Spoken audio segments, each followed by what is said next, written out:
Hello everyone, and peace of Christ all of you. Please invite your friends and let us have some good time together. As you see, we changed the title, but still we will speak about the previous topic in the same time.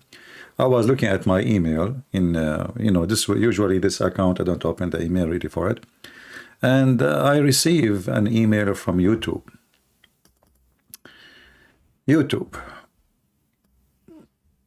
The email saying, "Hi Christian Prince, we have received legal complaint from the government entity regarding your content. After review, the following content has blocked from view on YouTube countryside.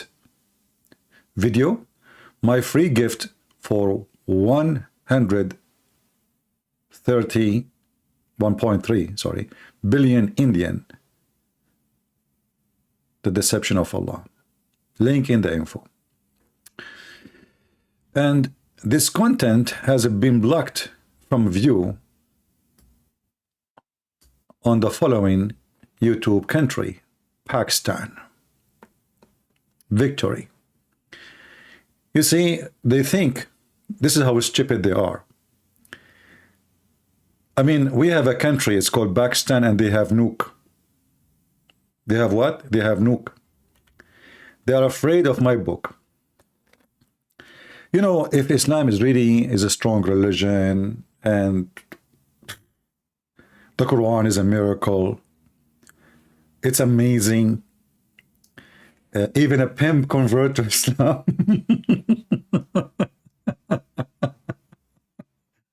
And they are proud about it.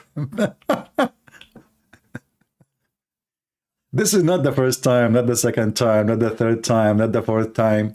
I mean, this government of Pakistan, they have, people, they have no place to sleep in. They have a flood, the country bankrupt. They have, trillions of dollars in debt. They have war with India. They don't know what to do. They have no jobs. People, they have no electricity, no water, no clean water. Villages have no schools. But the government of Pakistan, they are worried about my book. No, this is, I received many before. If I search the word Pakistan in my email, I will find tons of those. But this is what it's important about what we do. You see, this is why I'm very thankful for the ones who I do not know. They translated my book into foreign languages, all of them. And we gave them for free.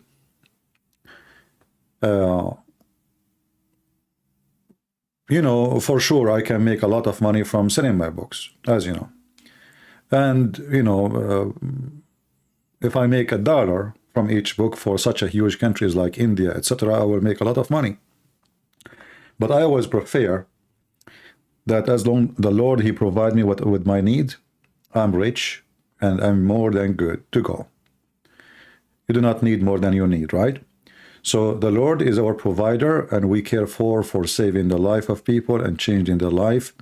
And we want Pakistan to be a wonderful country in the future. We don't hate the people of Pakistan, for sure not, because if we hate them, I will not give them my books for free. They are victims of a very hateful cult.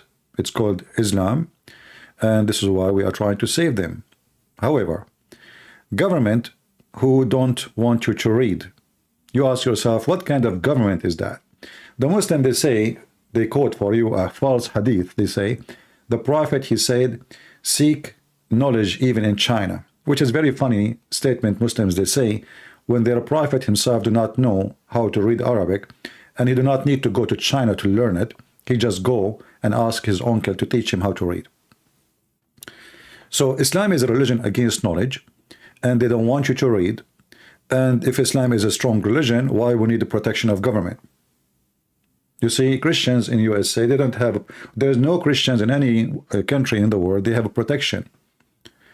People, you can make a movie against Jesus. You can say the bad language. People are free, not in Islamic countries. And then when they say to you that we have like 100% Muslims in Saudi Arabia, that is because Islam is a religion of terrorism. Have you ever heard of a country have 0 atheists, 0 gays, 0 lesbian, 0 Christian, 0 Hindus, 0 and everything, because who dare? This is telling you how weak this cult is. And as soon as the freedom come, Islam is gone. And this is what we see in the Middle East. What we see today in the Middle East, we have just people closing themselves as Muslims, like Mimi Hijab. He claimed to be a Muslim, and he claimed he defend Islam, right? But in reality, he practiced nothing of Islam. What he practiced of Islam? Nothing. Not a single thing from the Islamic law he followed. And the Muslim is the one who practiced the law, not the ritual. You see, Muhammad, he said, the hyena, Muhammad, he said, that there's things you need to do in order to be a Muslim.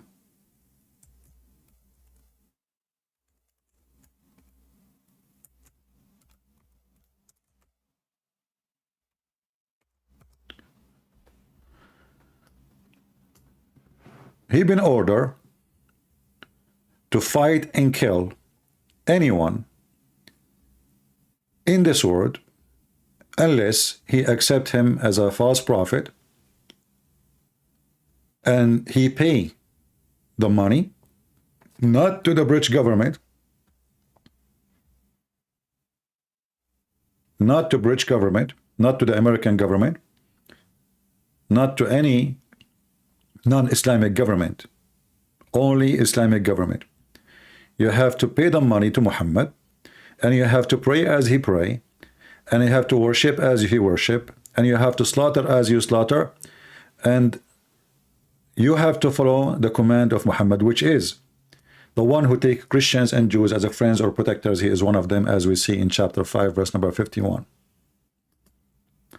But all those who live in the West, those hypocrites, without mentioning their names, they knew themselves, all of them, they carry a passport made in England, and when they take the passport, they take an oath to be loyal to Her Majesty the Queen at that time, and now to the King of England, who is wearing a cross.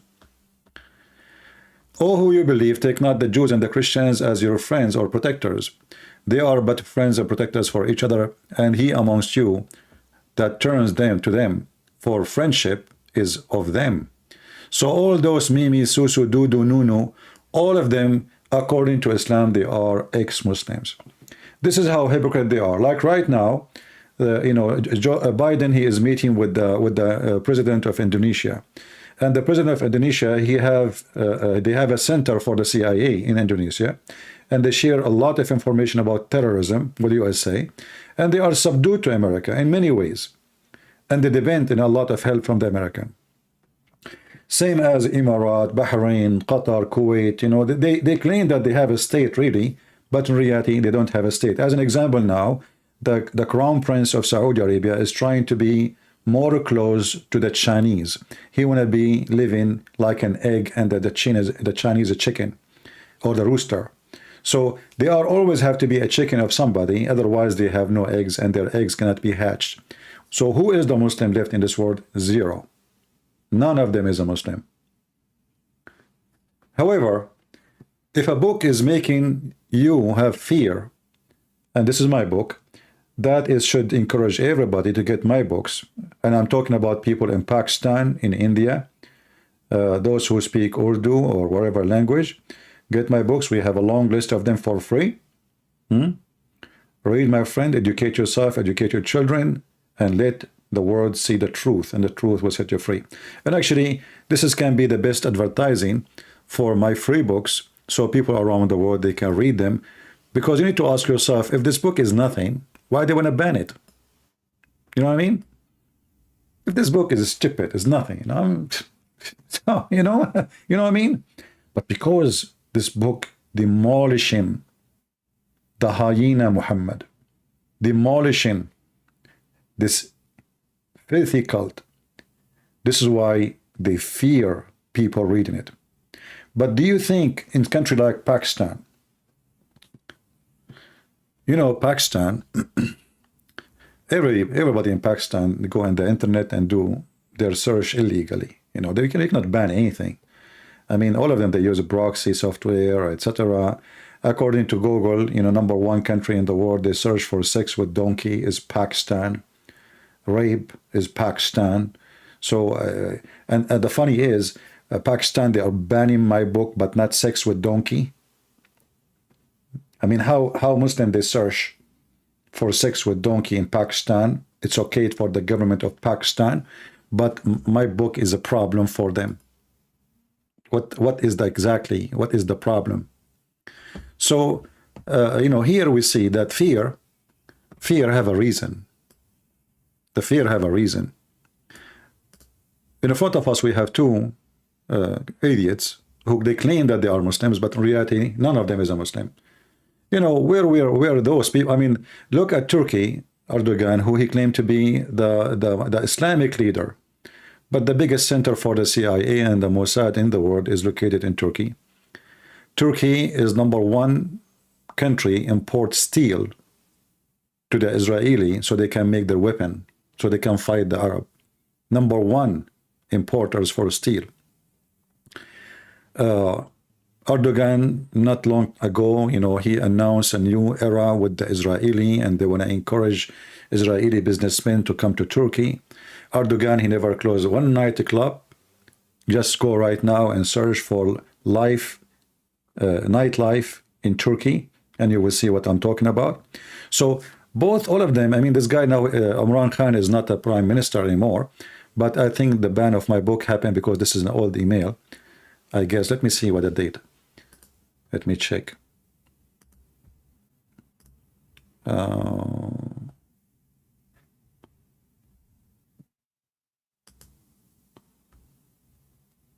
Actually, you know what? This is October 21st, yeah. And actually, look how many emails. Look how many emails, guys. Look how many emails from the government, from government. Look. One after one, one after one, one after one, one after one. Look. You know? Yeah. And this one is October 21st. And this one is from where? Let's see which government, because look like there's many. This is two, but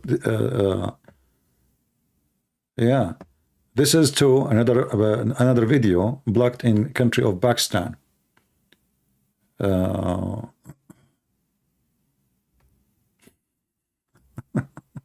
Look how many videos. Another one. Let us debate Prophet Muhammad ethic, Pakistan. Look at this one. We receive legal complaint. Yeah. So this is yeah. I mean, can you believe it? How coward they are, how potato, how foo-foo they are. No wonder when they call me, the one who is like insulting Muhammad, say the F-word to Muhammad, he claimed to be a Muslim, he called himself Fakira. Look how many Fakira we have. It turned to be the whole Islamic countries are Fakira. There's Fakira everywhere. Fakira. Okay. Anyway, we go back to our topic, but you see how and why, you know, what we do is very important. This is a very stupid religion, and because they knew that the religion is so stupid, it's very easy to demolish. This is why this fake cult need protection. It need literally protection.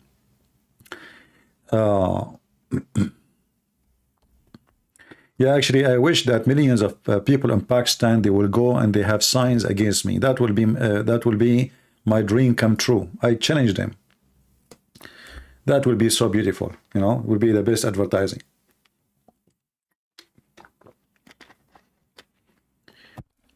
Before we start, we have a kid. His name is Hunter. Hunter, you know, yesterday we made the videos, right, and the day before. So the Muslims, they are desperate how they can answer a Christian prince. I mean, how we can refute him. Look at this. Mr. Christian Prince. And by the way, I did not find I told him not to delete it, but I think he deleted.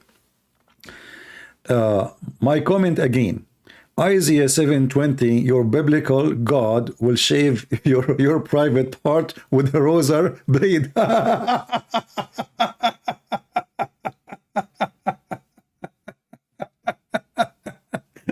You know, when a Muslim, he is desperate. He's trying to the Christians. Oh, we can beat them, man. I mean, we can. Come on, This guy, he showed us the Prophet received poo-poo, received Al-Fatiha when he was doing poo-poo. The Prophet, he cannot have sex with his wife. Allah send him dish of shish kebab. The Prophet, even he was shaving. Abdul, do you want to talk about shaving private part? Do you know that your private prophet he used to use sugar to shave his body hair? And this verse you are talking about, you idiot. This is not shaving private part. This is about that God will strip the enemy of the Jews, the king of the Assyrian, from his power. But because you are ignorant, you do not know how to read, like your prophet, illiterate. You come with this conclusion. Hey, Christian Prince, your God is going to shave. You know, I mean, people laugh at you. Don't you think that people are, you know, what's wrong with you? And you know, the funny is, you will see someone supposedly he's claiming to be Christian. He accept what the Muslim posting to be true. Christians, don't be, if you are really Christian and you do not know that this guy is stupid and he is fabricating things, that's mean, you know, I want to say shame on you, because that means you did not read your book, you are Christian by name, and you accept what a Muslim is saying blindly. And then he says, sunset in muddy. The verse said how he found it, meaning from the view. Like, what the heck? So he's answering me about the sunset in muddy water, boiling water, and he is saying this is from the view. Abdul, what a view, man. It says he found it and he found near it.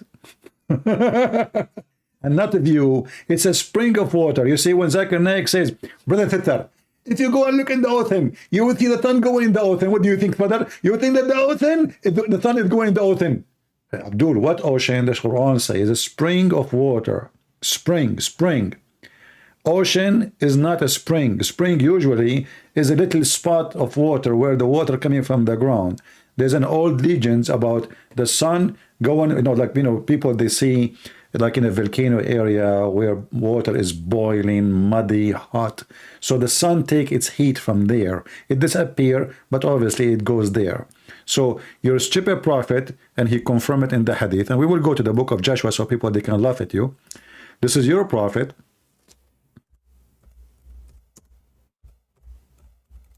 When a Muslim, they try to cover up by the duct tape of their prophet's stupidity, he says, this is from the point of view of Zulqarnain. Where is the word point of view? And how is stupid even to say so? Because if Allah reporting for us what happened to someone thousands of years ago, and then he says he found it, he said he found it. Look like your God, Allah do not know how to speak Arabic. And then you have your prophet getting you busted. Here we go. This is the hadith, and this is sahih. Not only sahih, it's sahih in chain. Sahihul Isnad. There's nothing wrong with it. I was sitting behind the Messenger of Allah, SAWSS, which means screwed up, who was riding a donkey while the sun was setting. He asked, do you know where this is set? I replied, Allah and his apostle know best. And then he said, it's set in a spring of boiling water. Takbir. So what a view, idiot. This is a view too? This is the view? Muhammad is in Mecca, and now he viewed the sun setting in murky water. But he is not next to the ocean. And the Quran says spring of water. So, you know, people laugh at you. And then he says, in the book of Joshua,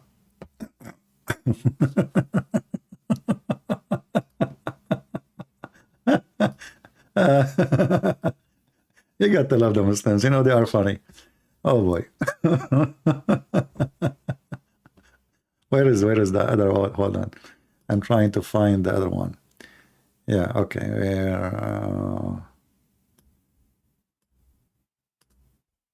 Here. Brothers and sisters, in the book of Joshua, it says that the sun set in a muddy, murky water, brother. You idiot. It says to him, all the land, all the way to the west is going to be yours. Where is the sun set in murky water?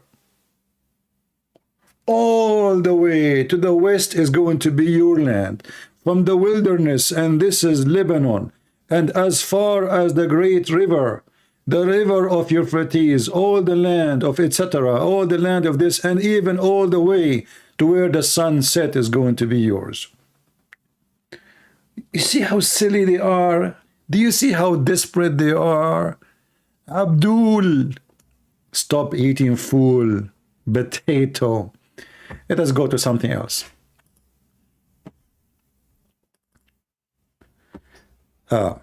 Here, this one, he said,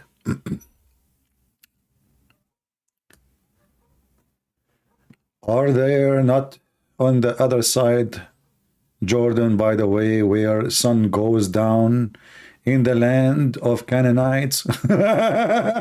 So this is the sunset, the murky water too.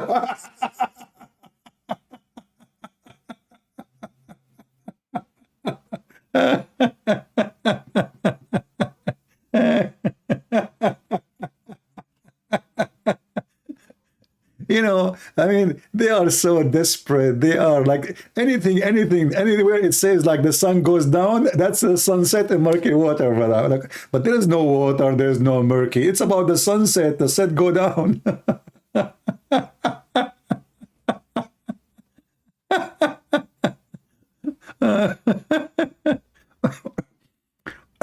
Look at this one. This one is even better.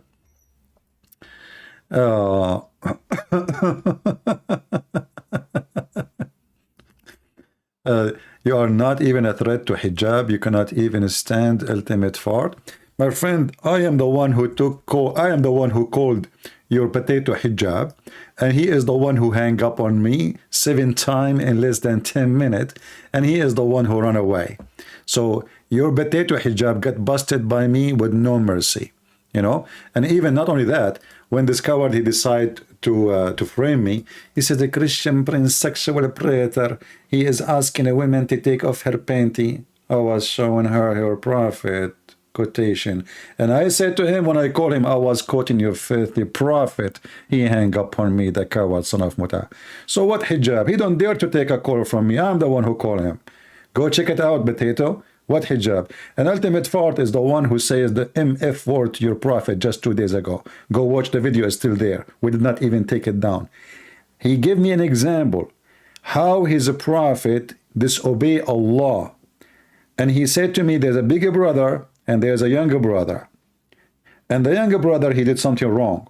So the bigger brother, he said to him, he's talking about Allah, turn to Muhammad, chapter of At-Tahrim 66, what's wrong? What you did is wrong. So he said to him, you mother F, I don't want to say the word, to your prophet. This is the guy you are talking about, and this is the guy who accepts Rashad Khalifa as a messenger of Allah, and he is the one who accepts the Quran to be corrupted, and he is the one who called the Arab MF2, which means your prophet is MF. At least it shows somebody. All of you are potatoes, and the proof is the following. None of you dare to call me except this guy, because he's mentally ill. Already he called his prophet the F word. Already he accepted the Quran to be corrupted. Already we got him busted. He said, don't accept hadith. But when we asked him, what is the name of the prophet wife? He said, Aisha. What his father's name? He said, Abdullah. We asked him, where you get this from? He said, from the books of history. So at least get me someone you can be proud about. Oh, potato. All of you are potatoes. And here we go. I'm going to prove that all of you are potatoes. You know, I allowed this guy actually to call me thousands of times. You know, we have tons of videos of him, right? If he could not make it in the first video, second video, 7 videos, 8 videos, 10 calls, 100 calls, he will make it now. So, you know, we have enough of his dirt. He's very filthy. His mouth is very filthy. But anyway, I'm so glad, like last time when he called, he gave the effort to his prophet. That wasn't expected, really. If I say it, that would be rude of me. But a Muslim saying it, that's wonderful. All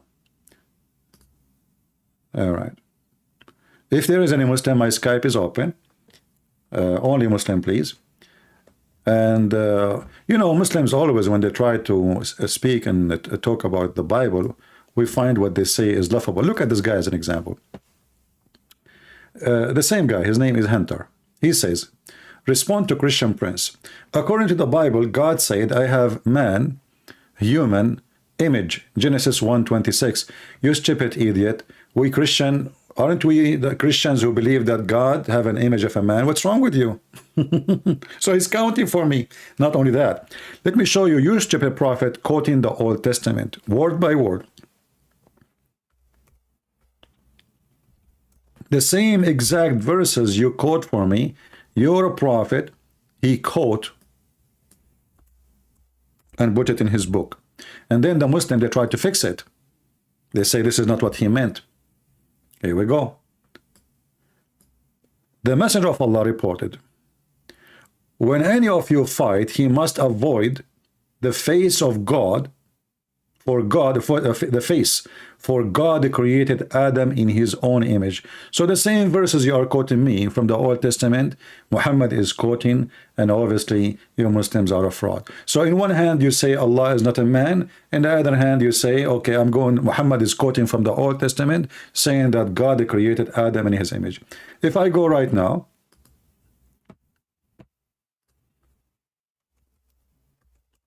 here we go. God created Adam on his own image. You will find it that this is exactly what the Old Testament said, and this is the verse you are quoting for me, you idiot. Your prophet was quoting. Do you see it? This is exactly the same verse you were quoting for me. You see it? You do not know how to quote, 26 and 27. He repeated twice. And then we find that your prophet is quoting it too. Your false prophet is copying the Old Testament. And then we find that Allah, he have, when Mimi Hijab, he been asked by David Wood that your God Allah have a body part. We have Zakir Naik says yes, he have hands, he have it, but we don't know how they look like. Yashabir Ali, all of them, they say yes. Mimi Hijab, how he refuted David Wood? Who said so? But your prophet said so.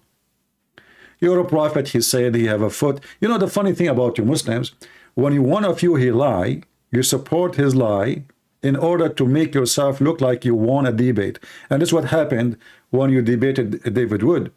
David Wood is not good in debate in the way he is. He don't, he is a he's a nice guy. He's not a kind of a mockery person. And Muslims, they don't respect a person who is like that. They will make fun of him and they will look at him down. For them, they think this is a weakness. But this is why you don't dare to debate me, because you make a mockery, I will wipe the floor with you. So look what happened now.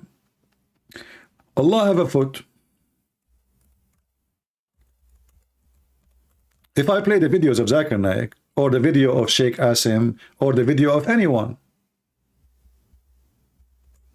all of them, even Fifi, he says, yes, Allah have a hand. So how you say to David Wood, who said so? How in the world you say such a thing? So you laugh at David Wood because all of you are a bunch of hypocrite, coward, and fake like your prophet. Every single one of you knew that your God Allah have body parts. He have hands, he have foot, he have ears, he have eyes, and then when Mimi Hijab he said so, who said so, all of you will laugh. This is how you refute. Reference he is giving you, who said so? Muhammad says so. So if such a person, his name is Mimi Hijab, he will not make, if he respect his prophet, he will not even, if he respect himself, he will not say such a statement. But because he's a street boy. And this is the fault of David Wood. This is why I don't like David Wood debating Muslims, because he brings street boys and make them famous.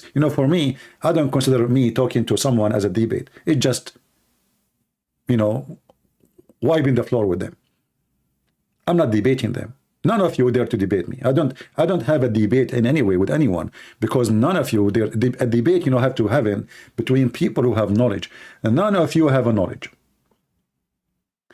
And if Mimi Hijab have knowledge that his God Allah have a body part, and he said who said so, that means he's a liar. If you do not have knowledge, that means he is stupid, and you put him in the stage for what? In either way, you supported him because you are a hypocrite. None of you. How come all those Muslims who make videos against me didn't say, hey, Mimi hijab, shame on you, brother, to say Allah have no body parts? But if we go right now and search in YouTube, we will find tons of videos made by Muslims saying, yes, Allah have body parts. Right? If I go right now, if I go right now to YouTube and I type Allah have body part, Allah has, let's say, Allah has hand. We will not play a video of somebody is a Christian.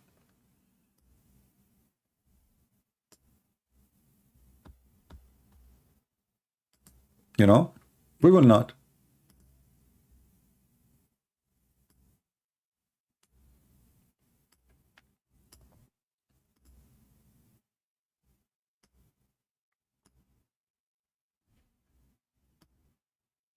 So here is somebody is asking Sheikh Asim how we can refute, how to refute people of innovation who accuse us of giving Allah figures, hands, feet, etc. So here your Sheikh saying to them, well, he have Allah, he said that. So if you have little dignity, you will not side with somebody changing the nature of Allah to something is not true, just to win an argument. You see, if somebody say a lie and he's a Christian, if somebody is making a debate with Muslims and he changed the nature of Jesus, he denied that Jesus was 100 man and 100 God, we will make a video against him for his teaching false teaching. You Muslims, you side with any evil person, even if he is corrupting the teaching of your religion, just to win an argument. Fakely, but later people, they watch my video, because after the debate I made many videos about that debate and people die laughing at your lies. And that's why Mimi Hijab got so upset from me, and he supposed he would debate me, but he refused to debate.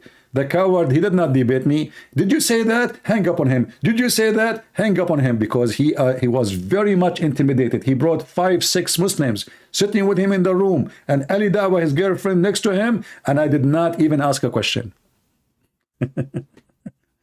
This is how terrified you are, my friend. And do Allah have hands? Do Allah have a shin?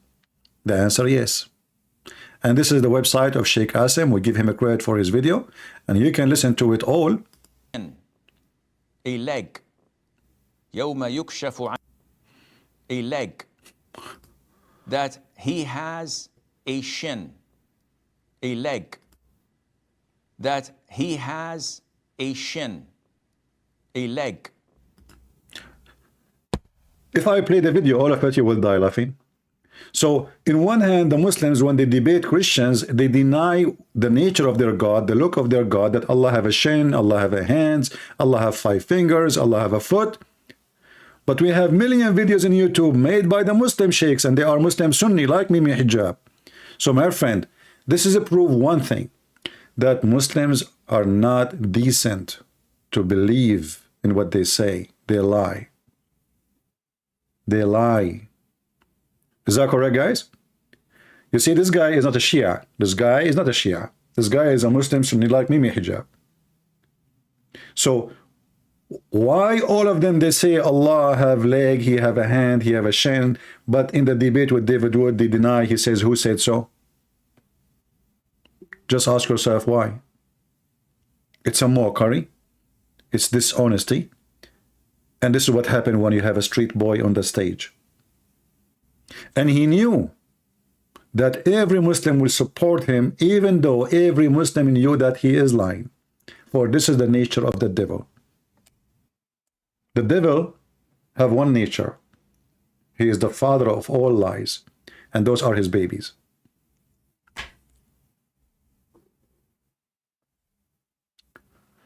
Let us see, maybe we have a Muslim trying to call us.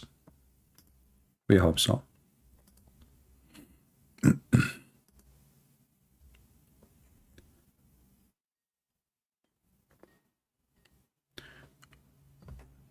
Your stars, obviously, they cannot save you, my friend. Hello? The only one who called us is Fakira. She changed her gender. Hello? Hello? Bonjour, Fakira. Fakira? Fakira, now she is speaking as a girl. She is a gay. And now she is speaking to me in French. Fakira. I can't believe it that this guy, he spoke to me as a homosexual, speaking like a girl. Hello, how are you? Yeah, what's your name? Fakira. Like, what the heck? I mean, can you believe it?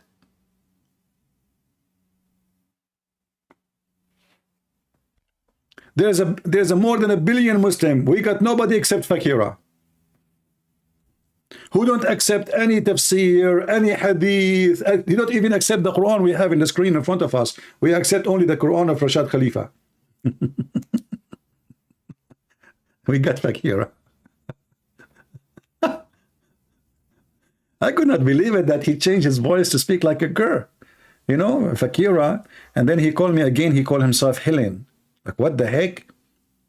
I look at the Muslim, like, this is a Muslim name. Her name, he is a guy. His name is Helen. All right. Yeah, anyone will say the F word, we will block you. Be careful.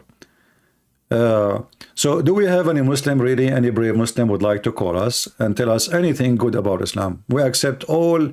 We don't want to hear anything bad about Islam. Only good things. Only good things.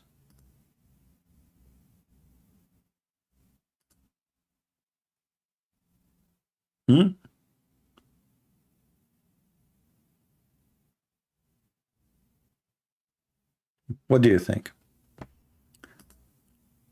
Don't tell me anything except the good things.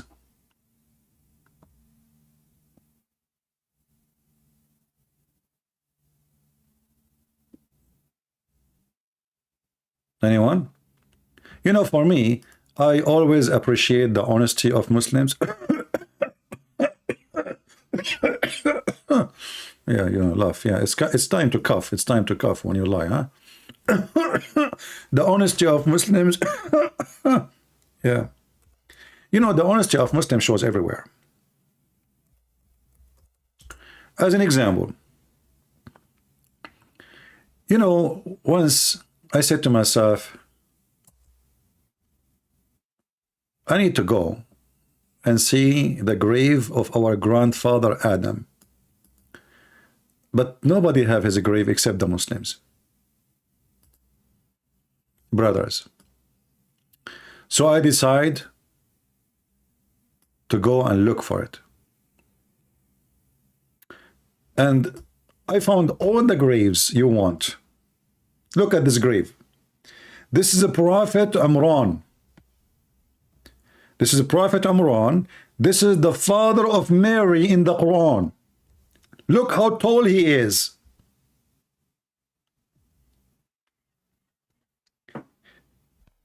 This guy in his time looked like he was born in the Subway sandwich time.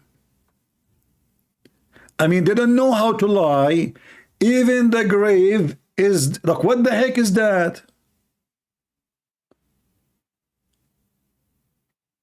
This is the grave of the father of Mary, and this is the grandfather of Jesus, supposedly. Brother, don't you think it's too short? I mean, this religion, their lies is so long.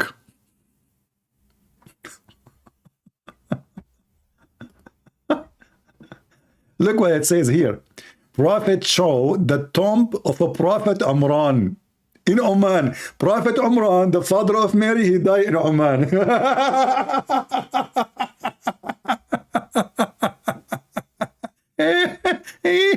Unbelievable. Look, what the heck is that, man?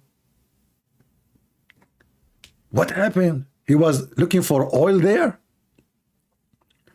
So the father of Mary, and by the way, how in the world Imran became the father of Mary? Imran is the father of Moses. Umran. You don't, even Muhammad do not know how to quote the name correctly.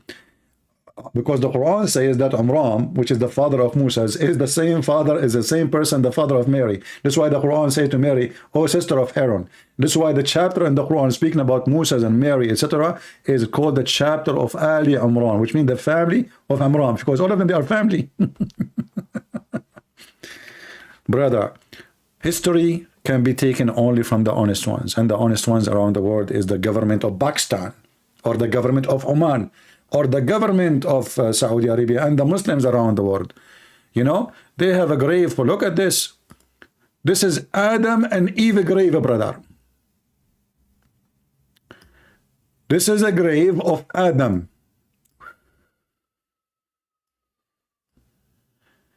Which one is Eve? There's no bra or anything to see which one. Look at this. Look at this. Tomb of Adam and Eve. Tomb of who?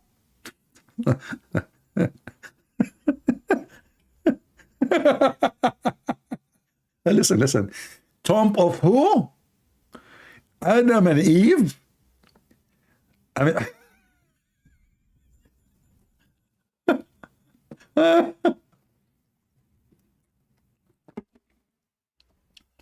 Oh boy.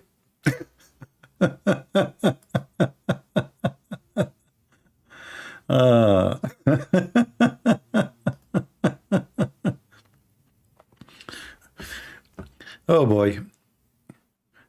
And look, guys, Muslims, they come with ideas like as you wish. The grave of Adam in England.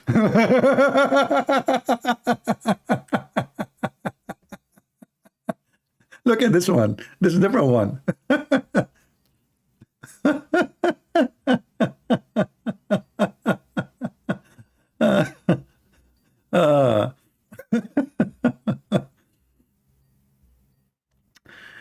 Yeah. Look, Prophet Adam, he have a grave in many places. Look, this one is a different one. It says here, the grave of Prophet Adam, it's almost 130 feet, brother. Me. This is a Prophet Adam, 130 feet, brother. That's so good. But the picture says before this, the same grave or different grave for the Prophet Umran. I mean, they didn't know how to lie. I mean, those Muslims. Oh boy.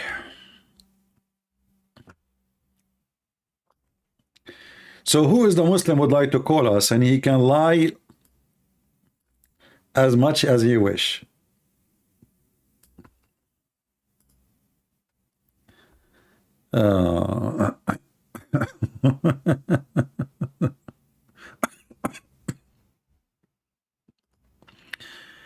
The only one when I talk to us is Fakira. Do we have any Muslim? Want to tell us something good about Muhammad?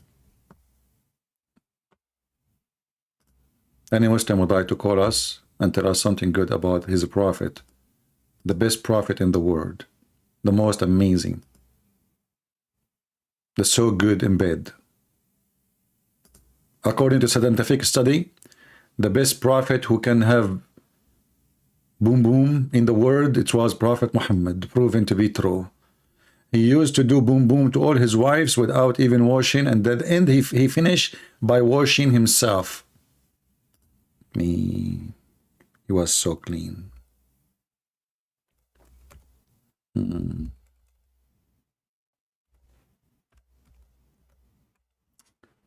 know, I mean, when somebody speak about prophet, you expect him to talk about how decent he is, how much he fast, but how much he man, that is telling you what kind of a quality is the people who he came to.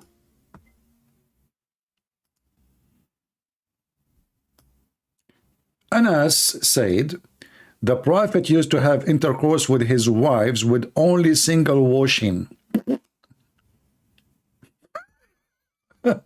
That's so good to be true. It's very nice. I mean, the guy, he's trying to save the environment and water. What do you want more?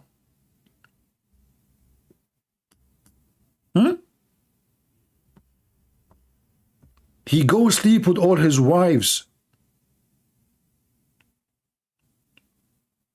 And then after he finish all of them,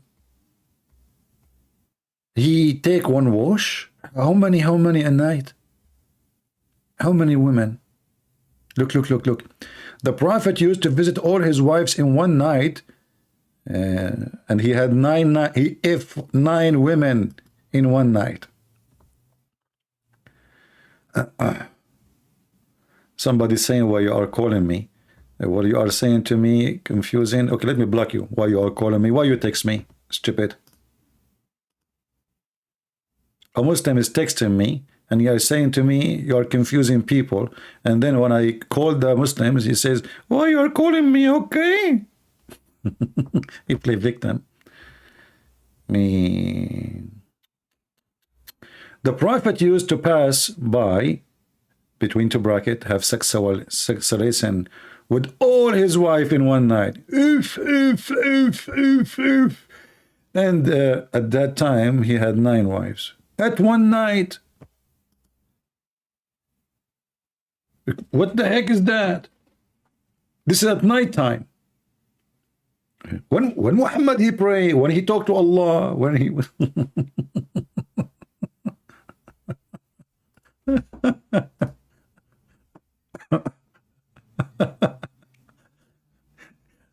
how much sexual disease he spread. Anyway, do we have any Muslim who tell us something good about his prophet? Besides that he was so good in bed, and later we find that if he was not, you know, the prophet, he don't even have sex with his wives.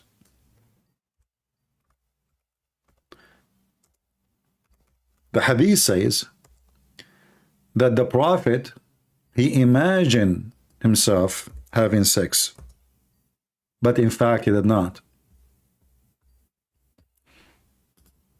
This guy, I call him, he never answer. If I call you and you don't answer, I will block you.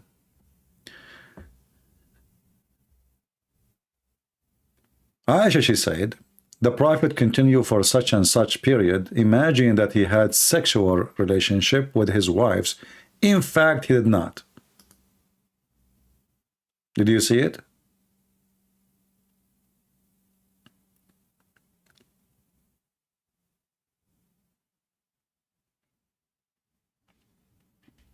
Do you see it, Muslims? So all those stories is fabrication. Your prophet even cannot have sex with one woman. This is why he have no kids.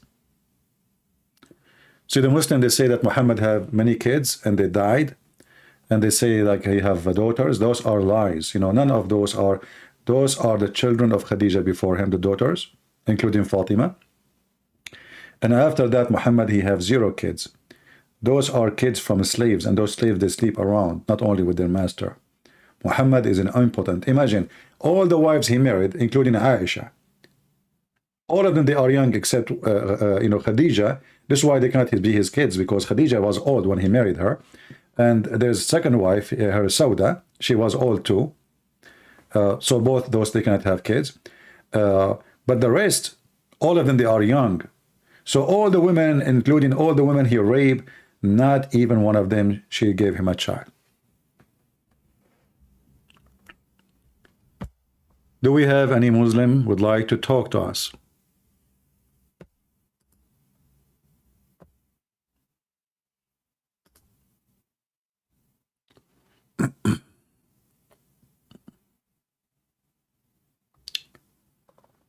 When you take a Christian calls, well, you will hear if I'm taking Christian calls, my friend. Did I say Christian you can call me? I did not say that, so don't text me. Anyone text me in Skype, I will block you, my friend, unless there's a reason. If I say Christians call me, then you can call me. Did I say Christian can call me? No, I'm saying Muslims. Who is a Muslim would like to call me? By the way, I imagine myself that I have sex with all my wives.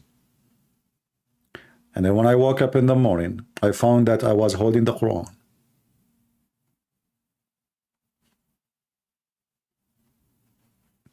No more comment.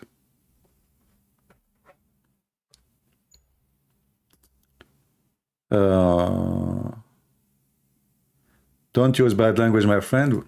Even YouTube will not allow your language to come through. Don't use bad language. Do we have any Muslim here? Would like to call us? Mayday, mayday, mayday. You know, I like really, to be honest with you, I like long graves. But what I don't understand, why the grave is so long, but it's so narrow. I mean, how, I mean, he look weird, this Adam. He looks so tall, but he is so thin. Is that normal? I mean, our forefather Adam, he was in diet. Let us see Prophet Musa's grave. Hold on, I will search for Prophet Musa's.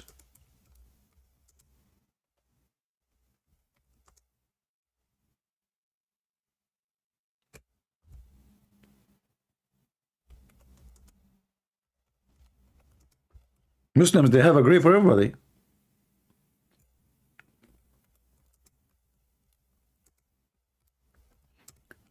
Okay, but we are not typing in English. Come on, we switch to English and type in Arabic. We switch in Arabic and type in English. Okay.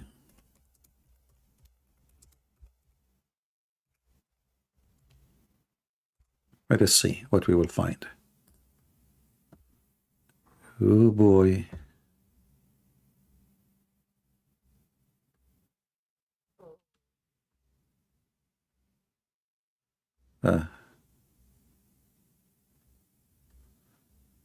I look, this is, oh, look, brother. They have,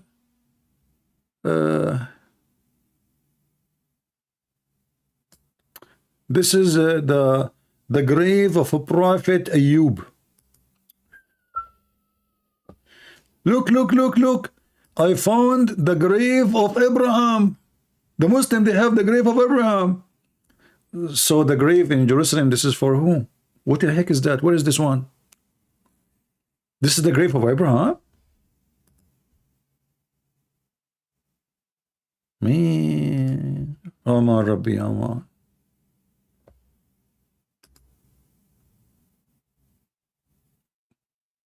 Do we have any Muslim have anything to say?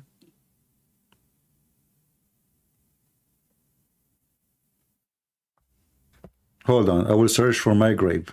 I'm sure the Muslim, they have a location for it. Give me a second.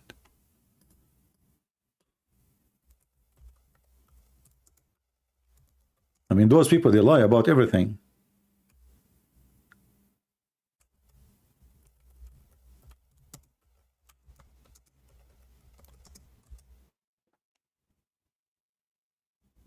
Look what I found. I searched for Christian Prince grave, I found this. Christian Prince, longest grave in the world.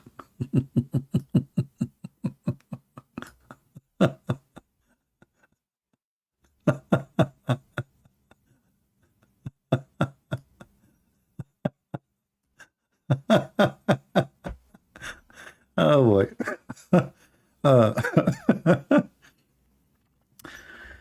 Hey Muslim, there is somebody in history, you don't have his grave. I mean, look, Alexander the Great, he is a Muslim, according to the Quran. Let us search for his grave. The grave of Zu Karnain. Let us see if we will find, if we find for him a grave or not. The grave of the Qarnayn, the grave of the Qarnayn. There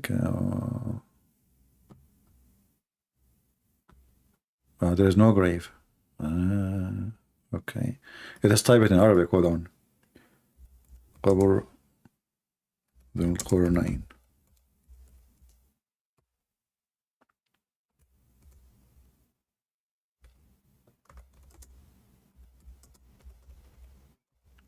Nothing.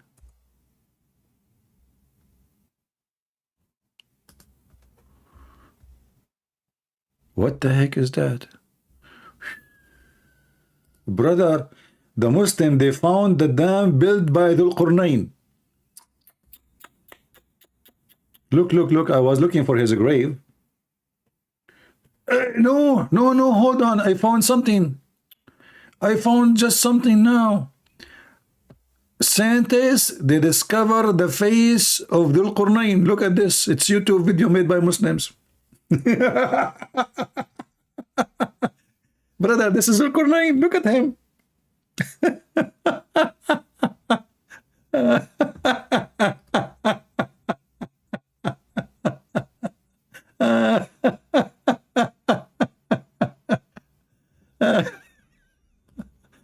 You know, Dhul Qurnayn, Dhu mean with, like the one who have something.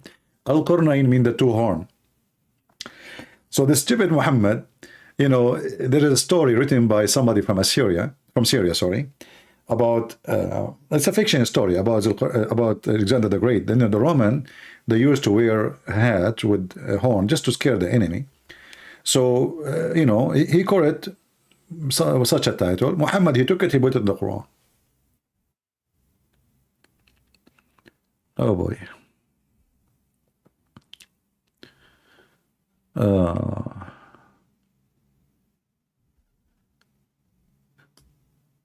Yeah, he is live. Yeah, he's live. Apa ini Christian Prince live? Aka ini. Yeah, apa ini, yeah. So do we have any Muslim? Until now we have 0 Muslim trying to contact us. The only one trying to contact us is Fakira. Let us see.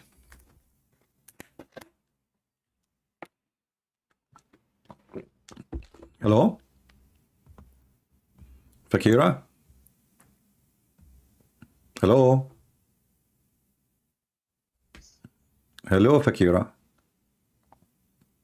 Yeah. Fakira? Obsessed. Mad person. Mentally ill. He will never speak here. After he said the F word, you know, he said the F word to his prophet, and then he claimed that he meant to me, to my mother. I will never let you speak here. You already washed the floor of your prophet under your feet and my feet. We used you and abused you enough. No, no place for you. You will never speak here. Fakira. Do we have any real Muslims would like to talk to us? It's a very shameful that we are in a time that the Muslims, they say the F word to their prophet. I cannot believe it. I mean, can't you explain to me why your prophet disobeyed Allah without saying the F word to his mother?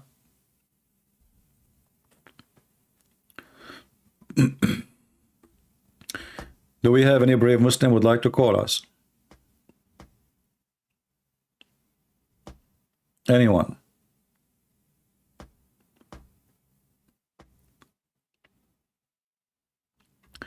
You thought I'm going to take a break? I'm taking a break now. Don't you see Dhul Qurnayn in front of you?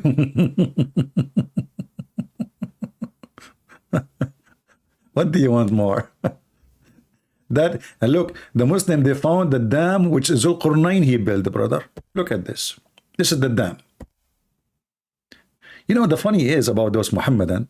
Okay, if this is the dam, what is the people of Gog and Magog? What happened? I mean, and you can see like here, they have even Photoshop of this hole, whatever it is. And this is Photoshop. They merged two pictures together. There is no shame. They have no dignity. They lie at each other. They lie to each other.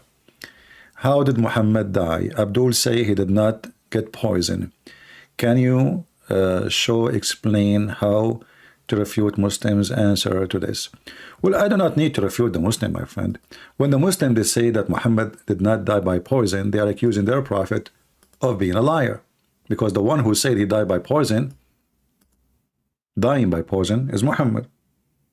So a Muslim cannot refute that, because he's refuting his prophet. You know what I mean? So if a Muslim says to you, no, this is not true, the answer should be, just learn how to answer, you know. Well, your prophet says so. Are you saying your prophet is lying? Are you more knowledgeable of what happened to himself, to Muhammad, more than Muhammad himself? Isn't this even hilarious to say? If Muhammad is saying, the prophet, Aisha said, the prophet in his element, which he died, used to say, which means not only once, not only twice, not only three, the guy, he said, repeat that. Used to say, oh Aisha, I still feel the pain caused by the food I ate at Khaybar. And at that time, so you see the connection, and at this time, I feel as if my aorta being cut off from that poison. Do you want more clear proof? So if they try to refute it, they are refuting their prophet, not me. They are just being stupid, you know. They are saying their prophet, he lies. Then I have to agree. Christian Prince, Shalom, ex-Muslim. May the Lord bless you, keep you. May he make you his face shine. My friend, thank you very much. From South Africa. God bless you. You see, I'm so glad to see people from around the world learning, getting education, leaving Islam. Look at this wonderful message from our friend who is an ex-Muslim. I don't know if he's an ex-Muslim. Is he? Because his name is Shalom, ex-Muslims. I don't know if he's a Muslim, ex-Muslim himself. So Shalom from South Africa. Shalom to you. Invite more African brothers. Actually, when I was in Ukraine last year, I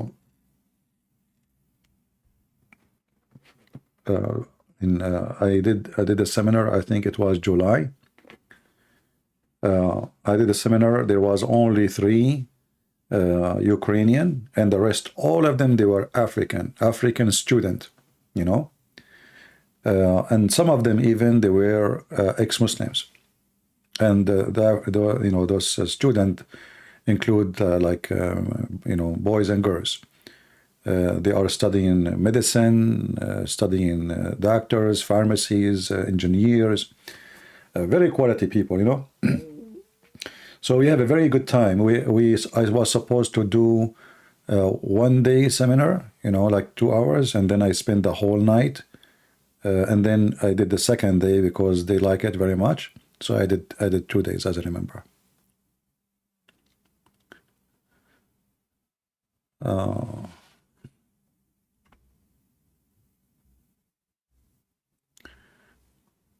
Yeah. Look what Ida is saying. Ida 0 saying, Ida, you are a male or female? Is it Ida or I don't know? Ida is saying, I know it sounds like a female name, said that she got the name or the picture, sorry, of the angel Gabriel grave.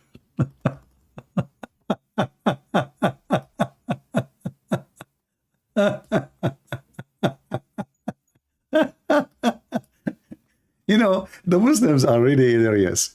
Even Gabriel, the angel, he have a grave.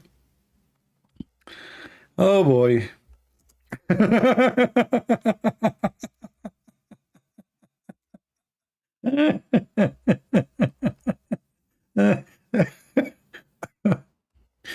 I will die one day here just laughing, you know. But that will be nice. Will be a nice death. Yeah. Yeah, here we go.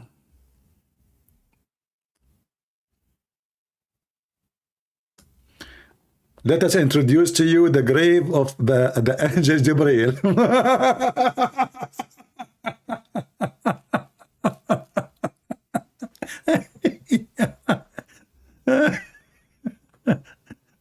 And where? In Iraq. Let me hold on. Let me translate this page. This is in the in Kufa in Iraq. I will translate the page.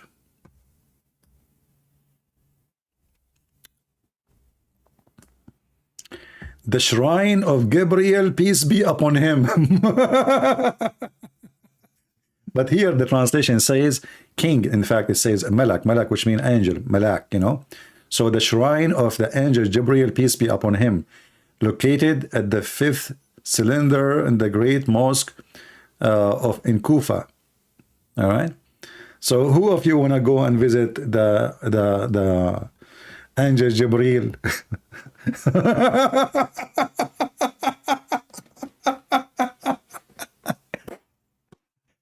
the funny is that Adam, his grave is so long. The grave of Jibreel is so, like, it's like a sheet. What happened? Where is the grave? Oh, you know, you forgot, like, he's a bird, you know.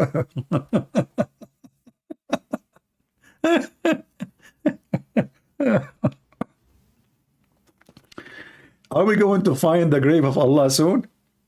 I mean, Muslims, there is somebody who did not make a grave for him. Be honest with me.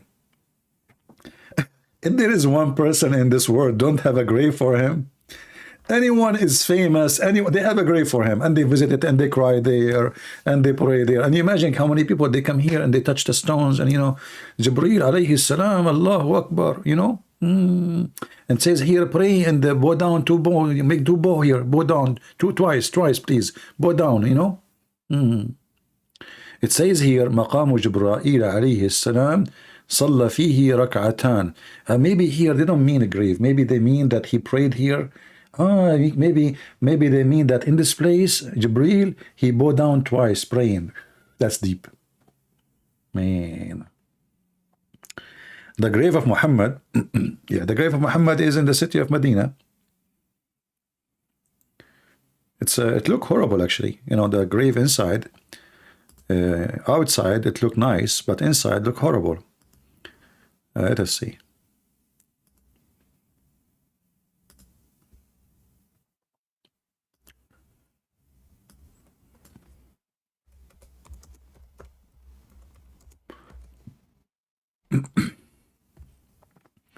Yeah, you see, in outside,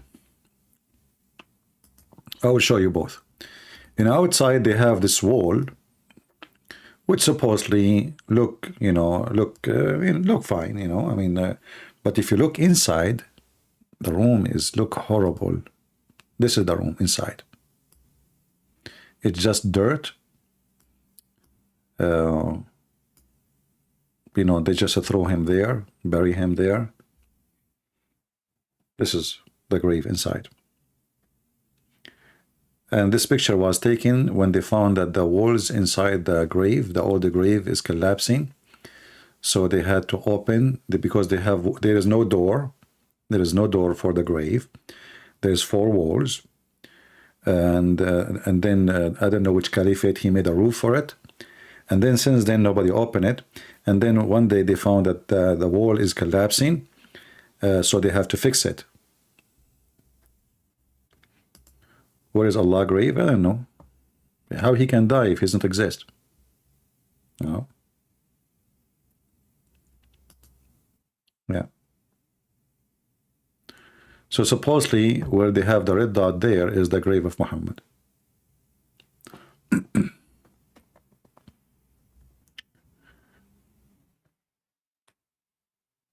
Look very creepy, right? And look what they have in the top of his head. What is that?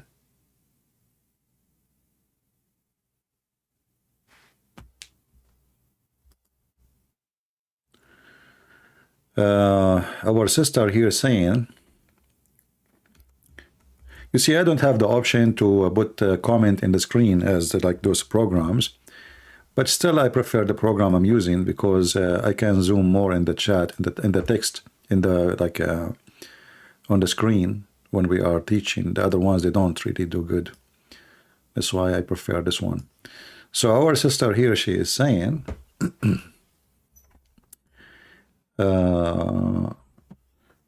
scripture, Christian Prince, my husband and I are grateful for your witnessing to Muslims, but we pray you find out about God's 4th commandment. Keep the Sabbath day holy. I mean, you see, you know, this is here you see how some Christians, they have wrong understanding of the Sabbath. When God, he gave the command to the Jews about the Sabbath, because the Jews are very greedy. They love money. And nothing changed. They're still the same. So God, he have to enforce the Sabbath on them. God never enforced Sabbath on Abraham, because Abraham wasn't greedy. And then all the children's until Moses. But when they become so greedy and they are so much into money and they are forcing even their servants to work in all the week, no break. So God, he forced them on Sabbath. So this is why Jesus said, Sabbath was made for the man, not the man was made for Sabbath.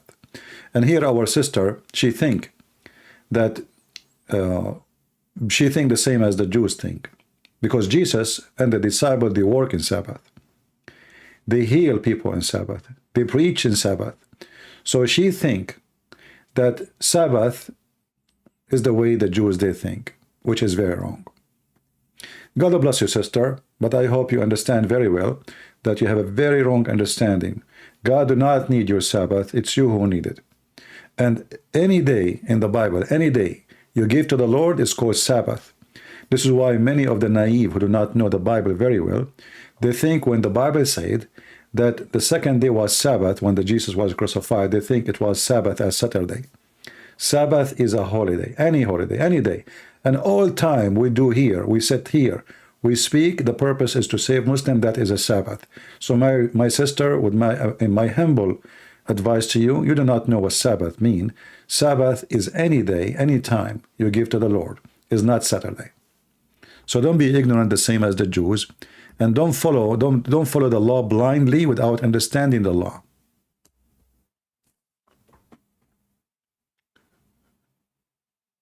God do not need your Sabbath, and good work is a Sabbath. Any time you do Sabbath, if you go and search in the Bible, you will find the word Sabbath appear many times. Sabbath is not Saturday. It's not Saturday. Sabbath is a day for the Lord. So there's a Sabbath every week, which is happen to be Saturday. That's why it's called Sabbath. But there's a Sabbath any day. Any day you decide to be for the Lord. It can be holiday. It can be a volunteer day. It can be like a day you decide to go and volunteer to work to help the poor. That is a Sabbath.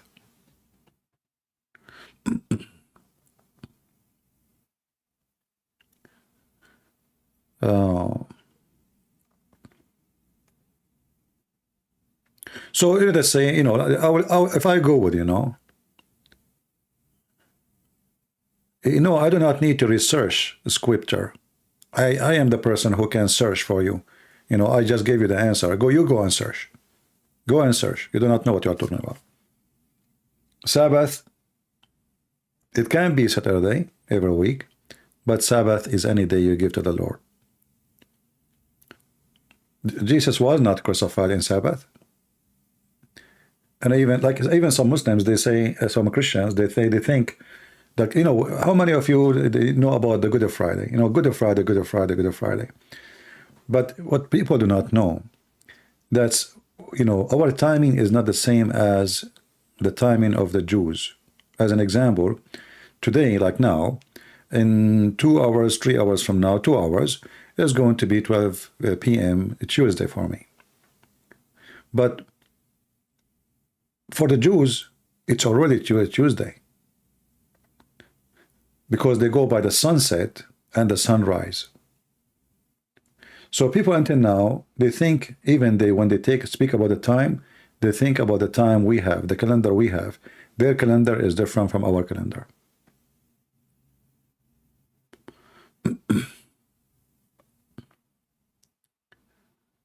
I'm not talking about Black Friday. I said Good Friday. What Black Friday? Did I say Black Friday? Maybe I want to buy something. I'm thinking about Black Friday. Good Friday. So, a Sabbath is, I find it very funny that some Christian, they think they are, you're not even saved if you think the same as the Jews. The Jews, they were throwing rocks at Jesus for working in Sabbath. And it's what you are doing at me now. Don't you follow your Lord? Are you better than him?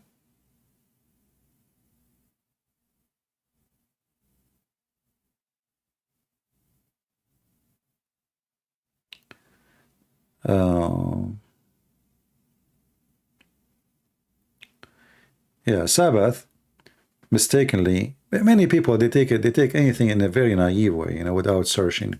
This is how the Jews always, when they speak to Jesus, like when Jesus says, before Abraham I am, and they said to him, you are not even 50 years old.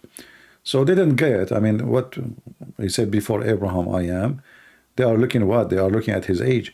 The same as when Moses, he gave them law. Even like when they practice the law of stoning to death, what they do? They go and they bring a woman, but where is the guy? Where is the court? Where is the judge? That's it. How you found that the woman, she is doing adultery, but you did not find the man? If they, if they like red-handed, let's say, the woman, she was practicing. Okay, where is the man? This is exactly how Islam is. Why you having Erdogan in my thumbnail? For fun. I use him as a towel to wash my shoes. Hey, my friend, the shoe of Erdogan. Okay, you know what? I will talk about the shoe of Erdogan. As long you are saying that the shoe of Erdogan is better and have more honor than me. All right? Well, isn't it this is Erdogan? Just yesterday, we heard about the explosion by a Kurdish woman in Taksim Street. Do you know what Taksim Street is? Where all the bars and nightclubs, where Erdogan he goes. So if I go now, Mr. Honor, you see, you Muslims, you worship pimps, and Erdogan is a pimp. If Erdogan is a Muslim president and he established an Islamic state and he keep reciting Quran and he was a sheikh, he was what? He was a sheikh. I will type this in YouTube. Hold on.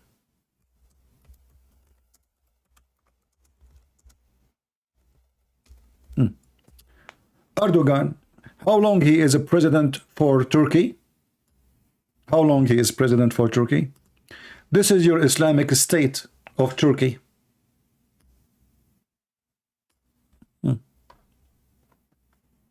Brother,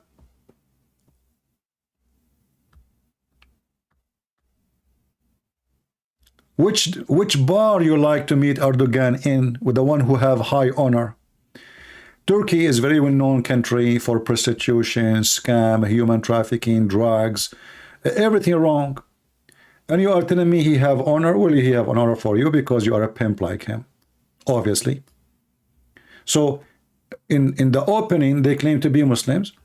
But if you go down street in Turkey, you will find what Turkey is about. Just go there.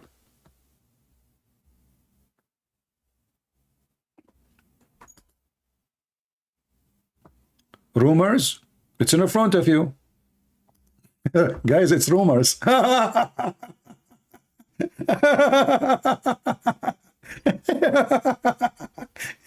You know the guy, the Harun Yahya, when I made a video and I showed the video of him, then he is in jail, but his group, they reported me to YouTube.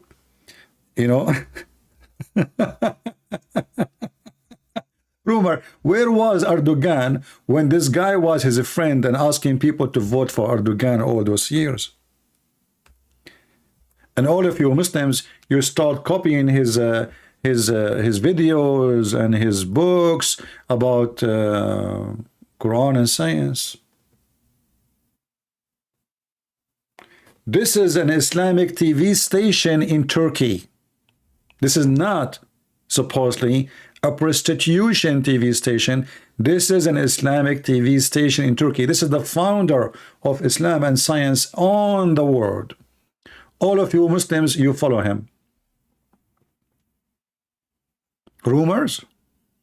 This is Yusuf's state. He was speaking about Harun Yahya and how he found his book, and it was an amazing, perfect book. He said to himself, this is what we are looking for. Harun Yahya is a pimp. Rumors. And this is why when you Muslims, you have someone like this guy Tate, you are so proud about him, because this is who convert to Islam, and Erdogan is a pimp. The one who opened and he allowed prostitution centers, nightclubs to run in the country. Once I downloaded an app, I forgot the name really. But I think it's a very well known. You know, you can change the location where you search. So they told me that you can post your videos there. So I download the video, the app, and then I searched Turkey and I found nothing but prostitutes. Call this number, naked pictures. And this guy saying to me rumors. And as you see, this pimp, Islam gave him peace. Peace of what? Who is a Muslim would like to call us and join us? The only one is trying to call us is Fakira. Fakira. There's no Muslim left. Muslim men. Hello?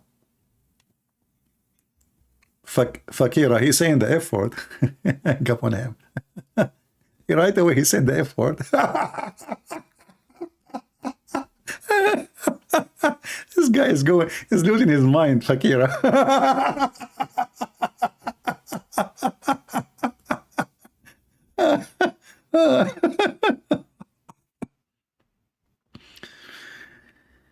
Only one Muslim girl around the world can call me. Her name is Fakira. She is very filthy with her tongue. She say the F word to her prophet because she is very much frustrated. Do we have any brave Muslim besides Fakira? Anyone? Anybody?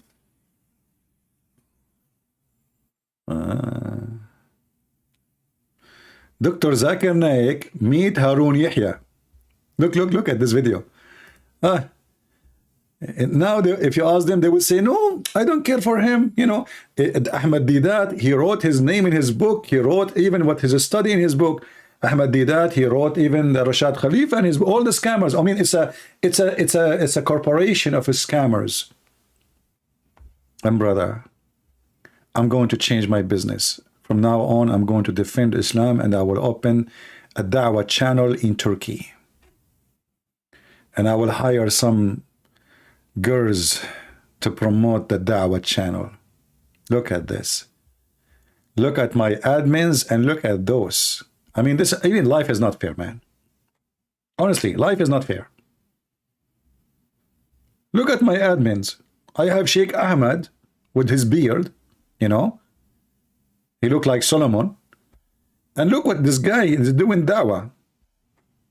I mean, why my luck is not good? Why? Call me coward? Okay, this guy calling me coward. I don't know if it's Fakira or not.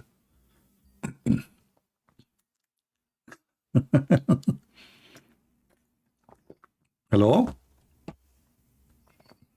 Yes, I hear you. Are you a Muslim? Yes. What is the proof? ilaha illallah. Wa ilaha illallah. Muhammad Rasulullah. Say it again, please. I'm here to bust you. Okay, so can you say again what you just said? La ilaha illallah Muhammad Rasulullah. I never heard of such a shahada. La ilaha illallah. Let's get to the point. But you don't know how to say shahada. Since when this is La ilaha illallah? Your God, his name, Allah is ha. La ilaha illallah. Oh, okay. Now it's fine. Okay, go to the point. You said you want to get me busted. Go ahead. Yeah. You've been talking a lot of nonsense, saying that the word Allah is it's fake and Christian Arabs don't use it. But if you look up the Aramaic dictionary, if you type in God, it comes up the word Allah. No, there's no such a thing. Yeah. No. Yep. No. Yep. No. You can Google right now. No, Aramaic you know, dictionary. Al is word mean God. Oha, this is a sound. The God of Islam is a name. That is a word mean God. It's Aramaic. We know, listen, we know that you Muslims, you stole the name of the God from the Aramaic anyway. So you agree with me now that the origin of the name of your God is the Aramaic language, correct? Hello? Yes. Can you Okay. hear me? So do you agree with me that the origin of your God name is coming from the Aramaic? No. What do you mean no? You But just said to me if you open the dictionary, the Aramaic, a second ago, you said if you open the dictionary, the Aramaic, you will find the word God, Allah in the dictionary. You said that, not me. You forgot what you said? yeah, but you said the Christians, Okay, but hold on, Arabs don't hold use. on. But you, what you just said, you said the word God in the Aramaic is Allah, correct? Yep, that's Okay, correct. so the name of the God of Busted. Islam, is it word mean God or it's a name? It's a word. So it's not a name. It's his name. It means God. No, you just said Shahada. You said to me, La ilaha illallah. This is the Aramaic. The Aramaic is ilah. That is the Aramaic word. Illa, except Allah. Allah then is not God, because if you say there's no God but God, that's stupid. But you just say La ilaha illallah. That's mean there's no God but Allah. Allah is the name. If you look with me in the screen, it says in the name of Allah. Correct? Yeah. Okay. Does the Quran says who Allah? It is He Allah.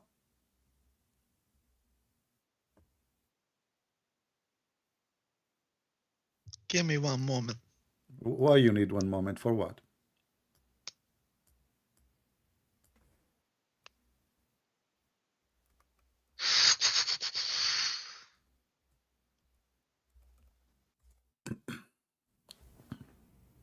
He hang up.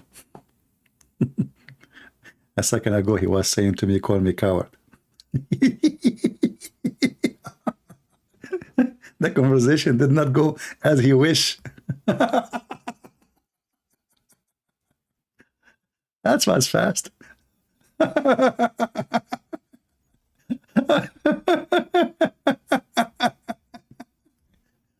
I'm going to get you busted, you coward. Okay? Let us go. Let us get to the cheese. All right? I will get you busted. What do you do? What do you think who you are, man? You have no idea. Yeah, look like this guy is from Iraq, Ahmad Bayati. Yeah. What happened, Ahmad? Let us call you back, man. Where do you go? Where do you go? Where do you go?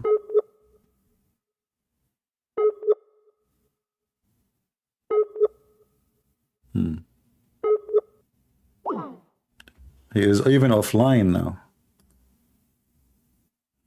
He went offline. Bye-bye. Maybe he need to do some search, because he found himself in trouble right away so fast. You know, this guy is like the guy who is holding the gun in the wrong direction. So he hold the trigger, he shot, and the bullet came in his head. You know. Yeah, I have to give him credit. At least he called. He's better than the rest, you know. And he was excited, by the way. I mean, we have, you know.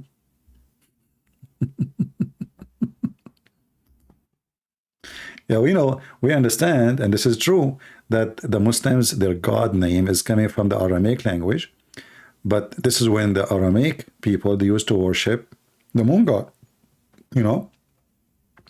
There's many religion in that territory, many gods, and one of them is the moon god. You know? People who live in a hot areas, they worship the moon god. People who live in a cold area, they worship the sun god. And the reason for that, very simple. You know, the moon in the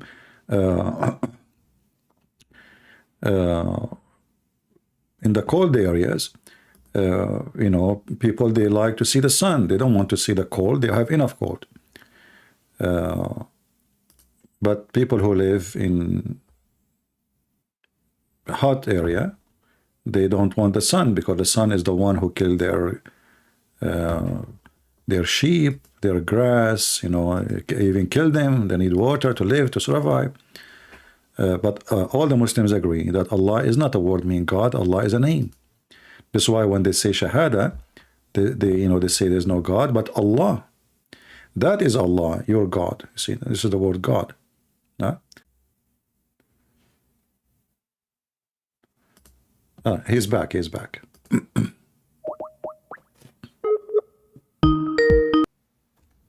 Hello? Yes, Mr. Ahmad, how are you? Good, thank you. Let's just have a respectful I conversation. did not say anything to you. You hang up. I don't know. Did I say anything? Nothing. Okay, that's fair. That's a fair point. Chapter 6, verse 102, it says, you speak Arabic? Yep, I can speak Arabic. All right. Says, ذَلِكُمُ اللَّهُ رَبُّكُمْ لَا إِلَهَ إِلَّا هُ. Okay, this is translation English. That is Allah, your God, your Lord. There's no God but He. So if the word Allah means God, then we should say, that is God, your Lord, and there is no God but He. And we should repeat the same word Allah again. But as you see, Allah here is coming as a word, and then the word Rabb, Rabbukum, is the word is your Lord. So Allah is the name, correct? Yep, that's correct. Okay, so Allah is a name, and the name is coming originally from the Aramaic language, but Allah is not really the correct name. If you go to chapter 1, and you can open chapter 1 with me in your Quran, verse number 1 and verse number 2, it says, and you speak Arabic, which will make it very easy, Bismillahir Rahmanir Rahim. Is that correct? It says that in Arabic, verse number 1. Okay, but does it say in verse number 2, Alhamdulillahi Rabbil Alameen? Li, correct? Yeah. All right. Li mean two, correct? Do we agree? Yeah. All right. Yeah. What is the second word? Lah. Correct? Yeah. That's your God. And He's a wonderful God. But no, but you know what happened now? Your God, His name is not Allah. Your God is Lah. You agreed. You said yes. So Alhamdulillah. Li is two. Lah is your God. Lah is the moon God. Go search it now in 2 seconds in Google. You will find that Lah is the moon God. So my friend Ahmad, your God is the moon God. His name is Lah, is not Allah. Allah is two words, Al in Aramaic, and as long as you agree with me, the origin of the name is coming from the Aramaic. Al as a word mean God. Lah is the word God, you know, or the word which is the name of the God. So the word Al is God. Then the name follow, Allah, God, La. Your God is La. So how it happened that your God is the same as the God of the pagan who worship the moon? What do you think, Ahmad? My God, can you repeat that phrase again? Repeat that sentence again? Our friend, chapter 1 and verse number 1, verse number 2. No, you said something about pigs and dogs. I didn't say pigs. I said pagans. Oh, pagans. Yeah. So Well, how it that's happened that the incorrect. name of your God is the same name of the pagans who worship the moon, Well, show me. the moon God? Show me if that's actual factual. What I just showed you, this is the true name. If you agreed with me, you forgot. Alhamdulillah. I ask it to you. Li mean two. You agree, Kyle? Li mean two. Do we agree? Yeah. All right. Li who? Li to Allah. So to La. Alhamdu to La.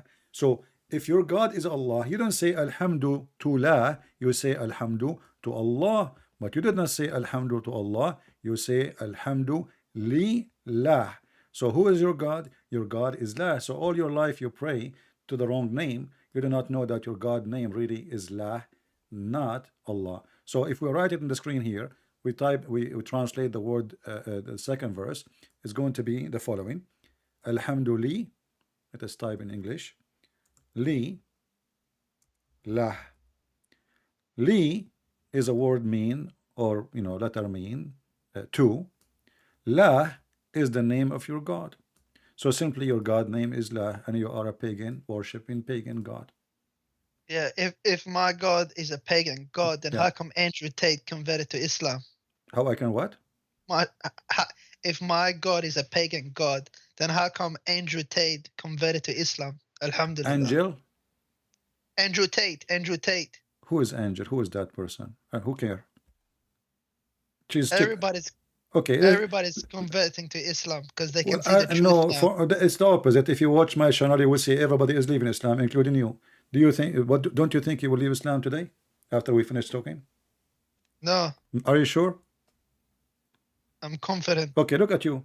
I just showed you that your God have a name is La, and how you answer me?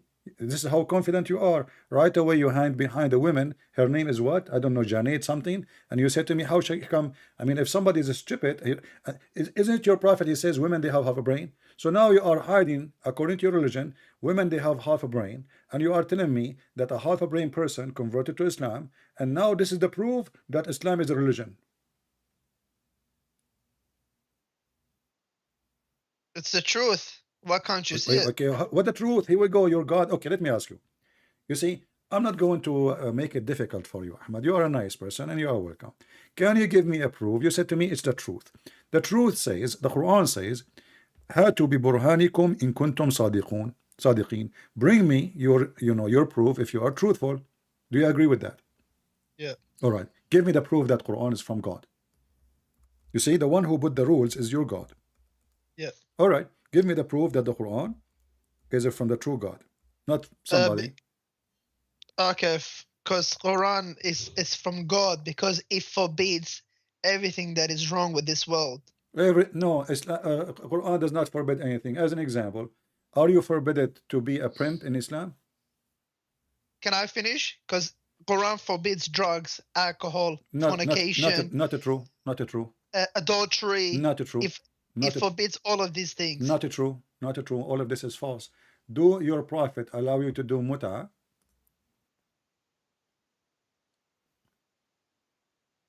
Yes, that was allowed muta, but that was during the wartime. Okay, what is muta? Isn't it muta prostitution? No, it's not prostitution. So what it is? You give like it's like a contract marriage for a period of time. How long? How long? It can be as long as 1 minute or 1 day or 1 year. So guys, it can be as 1 minute or no, not 1 year. This is short. It have to be not more than a few days. So 1 minute, you just said 1 minute. So you give a woman money in return for her to sleep with you, correct? That's why it's called muta. It's sexual muta. Yeah. Okay. So how this is not not prostitution? Because this is what prostitution is about. You pay a woman. It's a contract. You pay her in return. She take off her panty. You sleep with her. Yeah. Okay. What's wrong with that? What's wrong? But you just said to me, Islam but you just said to me, Islam forbid fornication, adultery, but Islam allow fornication. Okay. What about? Okay. Can I finish? Can I finish? But this is halal. This is not zina. Okay, but you just made legalize. You just made legalize the fornication. You are a fornicator, or what you did? You just changed the name of prostitution. Yeah, but it's from God. It's halal. It's not. How it's halal? How you say to me that in Islam fornication and adultery is forbidden, and now you are saying to me, Allah allow me to do fornication and rent women to have sex with. So how you forbid it, but you make it legal?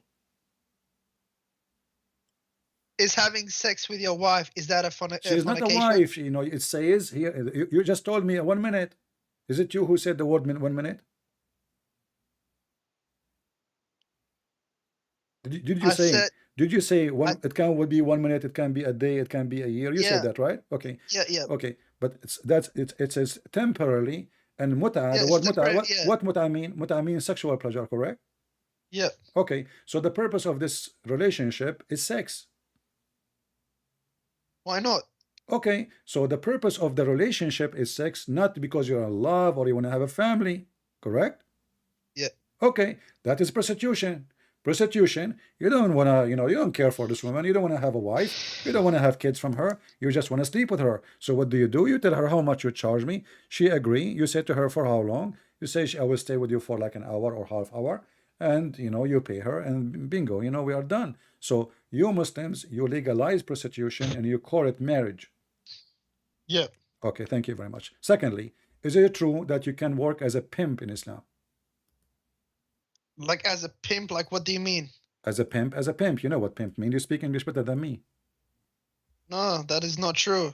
Because if that was true, you'll be seeing it everywhere in Muslim countries. You see it no, everywhere. You don't see it. You see it everywhere. Just go to Turkey, go to Egypt, go to all countries, Muslim countries. You see it everywhere. But look at this. This is in the Quran. Is the Quran better than the countries of Muslims? Here we go. Chapter 24, verse number 33. It says, force not your slave girls, because now you Muslims, you don't have slave girls no more, most of you. So force not your slave girls into prostitution if they desire chastity, which means if they don't desire chastity, if they agree, it's okay. If you force them, still it's okay. And if you force them, Allah is merciful. There's no punishment for you or for them. Chapter 24, verse number 33. You can be working as a pimp in Islam. It's in front of you.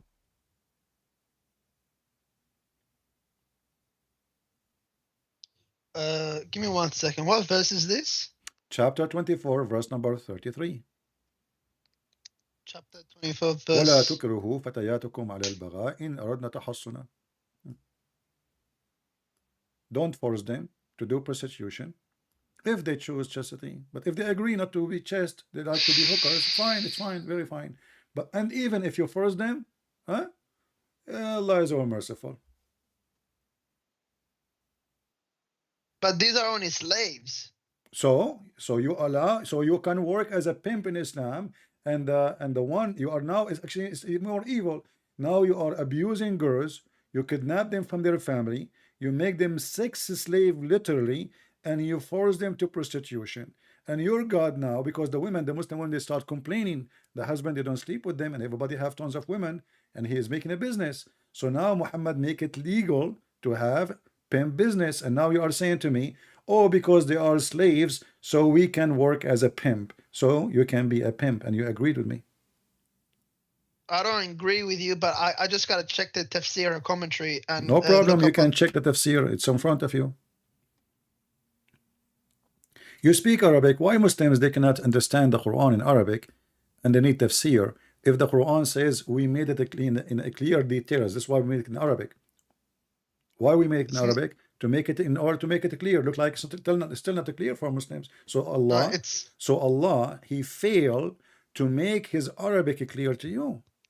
And this is additional proof that the Quran can't be from God, because you just said I need to read the interpretation. Why? Because the Quran in Arabic is not clear for you, and you are an Arab.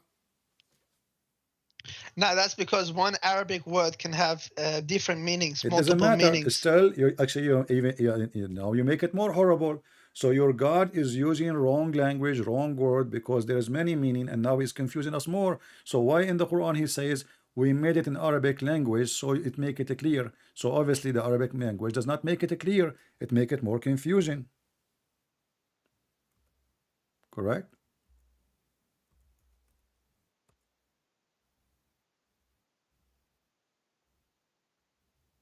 Give me one more. I'm still I'm reading the verse, trying to understand it. No problem.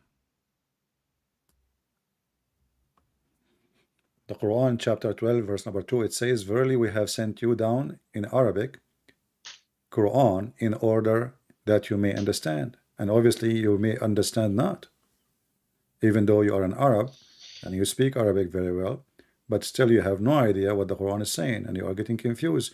So Allah is a very bad person in Arabic. His Arabic is like a Pakistani guy. He went to Saudi Arabia and he learned to say two words like Sadiq. And Allah now is using the word Sadiq. Yeah, that's what happened. I like it when Muslims laugh, you know.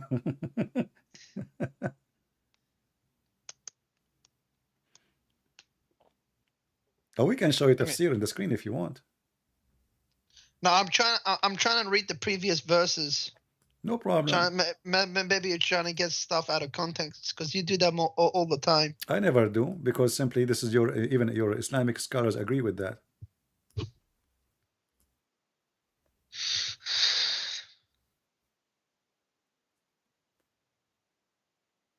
And I think maybe because Allah is allowing pink because they're poor. So they need money to survive. My friend, you see, don't be offended now. I'm just being like sarcastic. You are the smartest person ever in the world who called me. So I am poor, but I have tons of slaves. That makes sense. Look like only poor people, they own slaves. Rich people don't have slaves. I mean, come on, only poor people. They are poor, but they have tons of slaves, and they are beautiful girls. You see how poor they are? Well, a poor person, he can't even feed himself. So how he owns slaves? How you are poor, yet you own a human being, not cows. It's not a cow. It's not a donkey. You own humans. So how poor you are, yet you own many maids, maids, slaves. Yeah, but it's not actually pimp. They're not actually prostitute. They get arranged marriage. What arranged marriage? It says al-bagha. You speak Arabic. Suddenly now you don't know Arabic. Does it say al-bagha? What al-bagha mean?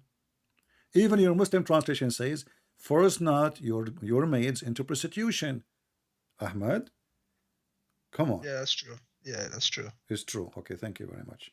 So Islam allow you to work as a pimp, but for sure you are a nice person, you're a good man. You will not do that. Correct, Ahmad? Yeah. Okay, so you are better than Allah. Yep, that's true. But okay, let me tell you one thing. Hold on. Though. Okay, did you just say that's true? So you agree that Allah is a bad person. You just said you are better than Allah. No, I'm not saying that. I'm saying you gotta look into the tafsir, because this could be. My friend, we can look at the tafsir, no problem. You know, you speak Arabic, there's no tafsir. I mean, it's easy. Look at the tafsir, open Ibn Kathir and read it. It's the same. And you agreed. This is about, and the verse so clear. You know, if you force them, Allah is all merciful. There's no penalty in Islam for prostitution. There's no penalty. Not a single time. You can use your slaves as you wish. And you are the one who said to me right away, oh yeah, because they are slaves. So we can use them and abuse them. And here, because the Muslim women... Yeah, but only for sex. Yes, or for sex. But this is what prostitution is about. Those women, they are not going to teach in school. They are just opening their legs. What do you mean only for sex? So, supposedly this is better now? This is their job.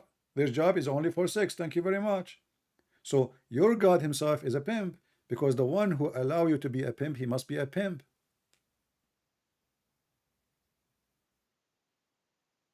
What's wrong with that? What's wrong with God is a pimp? You agree that your God is a pimp, and you are saying what's wrong with that?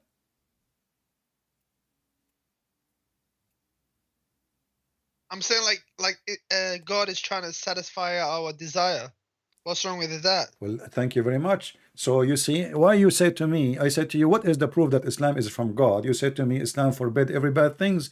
I said, like what? You said, like adultery, fornication, etc. But now you agreed that your God, Allah, he cares for satisfying our sexual needs by promoting prostitution and opening a pimp house and making temporarily sex contracts.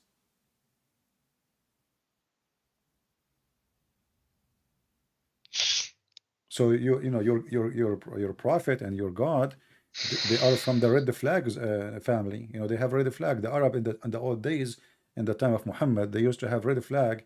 If the woman, she is prostitute, she have a red flag in the top of her house, so the customers will know. So your God, Allah himself, his house have a red flag. Incorrect, man. That's incorrect. Okay, that's correct. So why you don't leave Islam, Ahmad? You accept yourself. I mean, I'm sure you are a person of honor. You don't accept such a thing.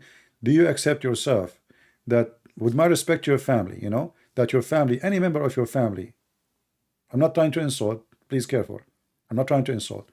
Do you accept any member of your family, your father, your brother, your sister, your mother, your sister, they do any of this practice?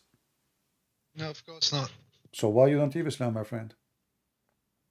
Yeah, but these are not happening to Muslim women. These are happening to slaves, Christians, and Jews. But doesn't change anything. That's mean you are a rapist. That's mean you are a pimp at the end of the day.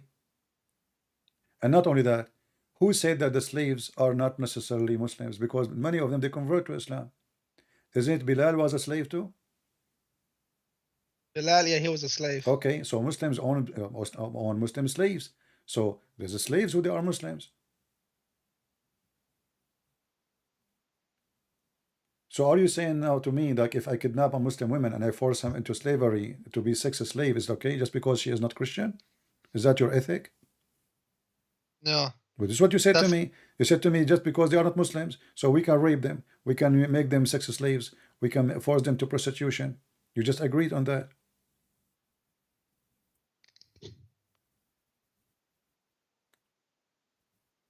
I'm saying maybe this verse was revealed at that time.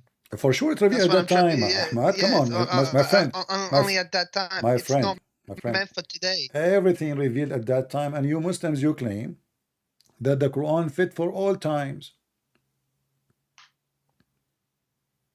No, it doesn't. Because doesn't? mutta doesn't.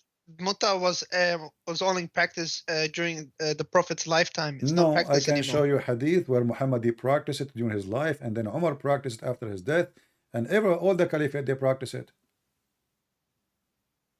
If that was the case, then how come the scholars and sheikh have forbidden mutta? Because they say that the Prophet he allowed it, he forbid it, he allowed it, he forbid it, he allowed it, he forbid it. But this is in the hadith, and the hadith is how you Muslims you take a hadith against the Quran. Which one is your God? Is it hadith book or the book of God, which is supposed to be the Quran? Which one you follow? There's no verse in the Quran says don't do muta, correct? The chapter of the muta in the Quran is chapter 4, verse number 24. Yeah, I know. But when that verse was revealed, it was during a certain specific time. No problem. Did Allah reveal a verse against it? Did Allah reveal a verse says don't do muta no more? No. Okay. Did Allah forget or forgot? No. So this is not God. You see, this yeah, God is not God, my friend. This God is not God, because if the one who will fix Allah mistakes is Muhammad, that means your God is Muhammad, not Allah. And the Quran says that the one who take beside Allah lords, he is a mushrik. No, that's not correct. That's not true. Who is your Lord, Allah or Muhammad? Look, whatever the Prophet says comes from God. Show me. Whatever he says, whatever comes from his mouth is the word of God. Show me where it says that whatever comes from the mouth of Muhammad is the word of Allah. Because if it's a word of Allah, it has to be Quran. What comes from the mouth of Muhammad is the Quran as the word of Allah. Even Muhammad himself, and you are a Muslim Sunni, he said, anything else beside the Quran, erase it. Is that correct? Anything besides the Quran, erase it. Erase it, yeah, which means the hadith. Muhammad, he don't want you to write the hadith. Read carefully. This is the hadith in front of us on the screen. It says, don't take down anything from me, and he who took down anything from me except the Quran, he should efface. Do you see it? Efface that. So you Muslims should not follow the Quran, the hadith. You should follow. You should not. You focus on the Quran. Muhammad, you don't want anything to be written except the Quran, based on this hadith. Based on this hadith, but Islam cannot exist without the hadith. So Muslim, they have to follow, because there's contradiction. And the Quran says you have to obey Allah and the Messenger. And different hadith, different verse says the one who obeyed the Messenger, I got you Allah. busted. I got you busted. How? There is no harm in it. No harm in what? In writing down on what he's saying, narrating what the Prophet is saying. Where it says no harm, what does that mean? Harm, no harm in it. Where is this says? Look at that. Look, do not take down anything from me, and he who took down anything from me except the Quran, he should efface that and narrate from me, for there is no harm in it. No, it says, this is, you see, you're just you're reading the English. No harm in it. It says wala haraja. Don't be wala haraj. You see the word haraj, you speak Arabic. Wala haraj, which means there's no problem. Don't worry about erasing. There's no harm. Nobody will harm you. I'm giving the order. So wala haraj. Waman kadhiba alay, the one who would lie about what I say, let him sit in a chair of fire, which means in hell time. So there's no harm in you, which means God will not punish you. That's all. How you got me busted, my friend? You got yourself busted. Can you just go down and see if the hadith is well, this is Sahih Muslim. This is Sahih Muslim. But how can I be sure it's Sahih Muslim? It says there in front of you. It says Sahih Muslim. Hadith number 3004. Hadith number 3004. If you want to read it from right to left, it's 4003. Sorry, can you say the hadith number 3004? All right. Sahih Muslim. Sahih Muslim. Give me one moment. And my friend, I'm showing you. This is Sunnah.com. This is your Muslim Sunni website. Sunnah.com. Do you see it? sunnah.com. So don't worry about it. I mean, you see, it's recorded. People will laugh at me if I'm lying. You yourself, you will laugh. You will spit at me if I'm lying. You know, I mean, come on. This is your Muslim website. This is your translation. That's all right. I'll get you busted. Oh, still you insist? Until now, we are 10-0. I got you busted about muta, fornication, adultery, and prostitution. And now we will go here. You know, you are saying that you follow your prophet, you don't follow Allah, because the prophet is whatever he speak for Allah. Listen, if Islam is not the truth, yeah, then why is there a mass conversion? Like, for example, look at the example of Andrew Tate. He was a billionaire with a lot of girls. He's a pimp. He heard me saying what we heard, what we said today, that you can be a Muslim pimp. In Christianity, he will go to hell. In Islam, he is a good guy. So he like it because he's a pimp. That's why it's attractive. You know, this guy is a pimp. What do you expect? This guy, the clothes he is wearing, the jacket he's wearing, the pant he's wearing, the shoes he's wearing, the socks he's wearing, the watch he's wearing, and the phone he's holding is from the sweat of the vagina. I mean, how aren't you ashamed, Ahmad, to be proud about such a person? Honestly, he's a pimp. Do you know that? Do you know that this guy, he said the F word to the Quran? He said the F Quran, the F book. We don't follow the F in book. Go watch the video. Who said that? Andrew Tate? Him, yeah. Yeah, but that was before he converted. No, this is when he's speaking about how amazing the Islam. He's a Muslim. The F in word. Okay, so this is what he is. He liked the Quran because he's saying to the Muslims, because you are not following the F in book. You are not following the F Allah. You are not following the F in Prophet. He is rebuking the Muslims. So this is your teacher. This is your master now. But anyway, he is like Muhammad. Muhammad was a pimp too. How was he a pimp? Well, no. Okay, hold on. You agree? Okay, who is the one who allow you to have sex slave to work as a pimp? You're a prophet, so he must be a pimp too. Where you got your license from? You see, every business, like as an example, there is an organization, or let us say a place, an office where you got your license to work as a teacher, correct? There's a place where you got your license to work as an engineer. So who is the one who gave you the license to be a pimp? Muhammad. In order to be in a specialty of pimping business, he have to be a pimp too. And as long as he agree with it, that's mean he is against our God, but he is agreeing with your God, because you have a God who is a pimp. Isn't it your God? He gave you a promise of a lot of women to have sex with them in heaven. Yeah, what's wrong with that? That's a pimp too. That's a pimp. What is pimp? Pimp is someone, he promised a one man, come to my house. I have a pimp house. You and many women. Can I say something? Say something. Go ahead. At least our heaven is not boring. Your heaven, all you do for eternity is just sing songs. All right. Okay. Well, let us go. Okay. Let us see how boring it is.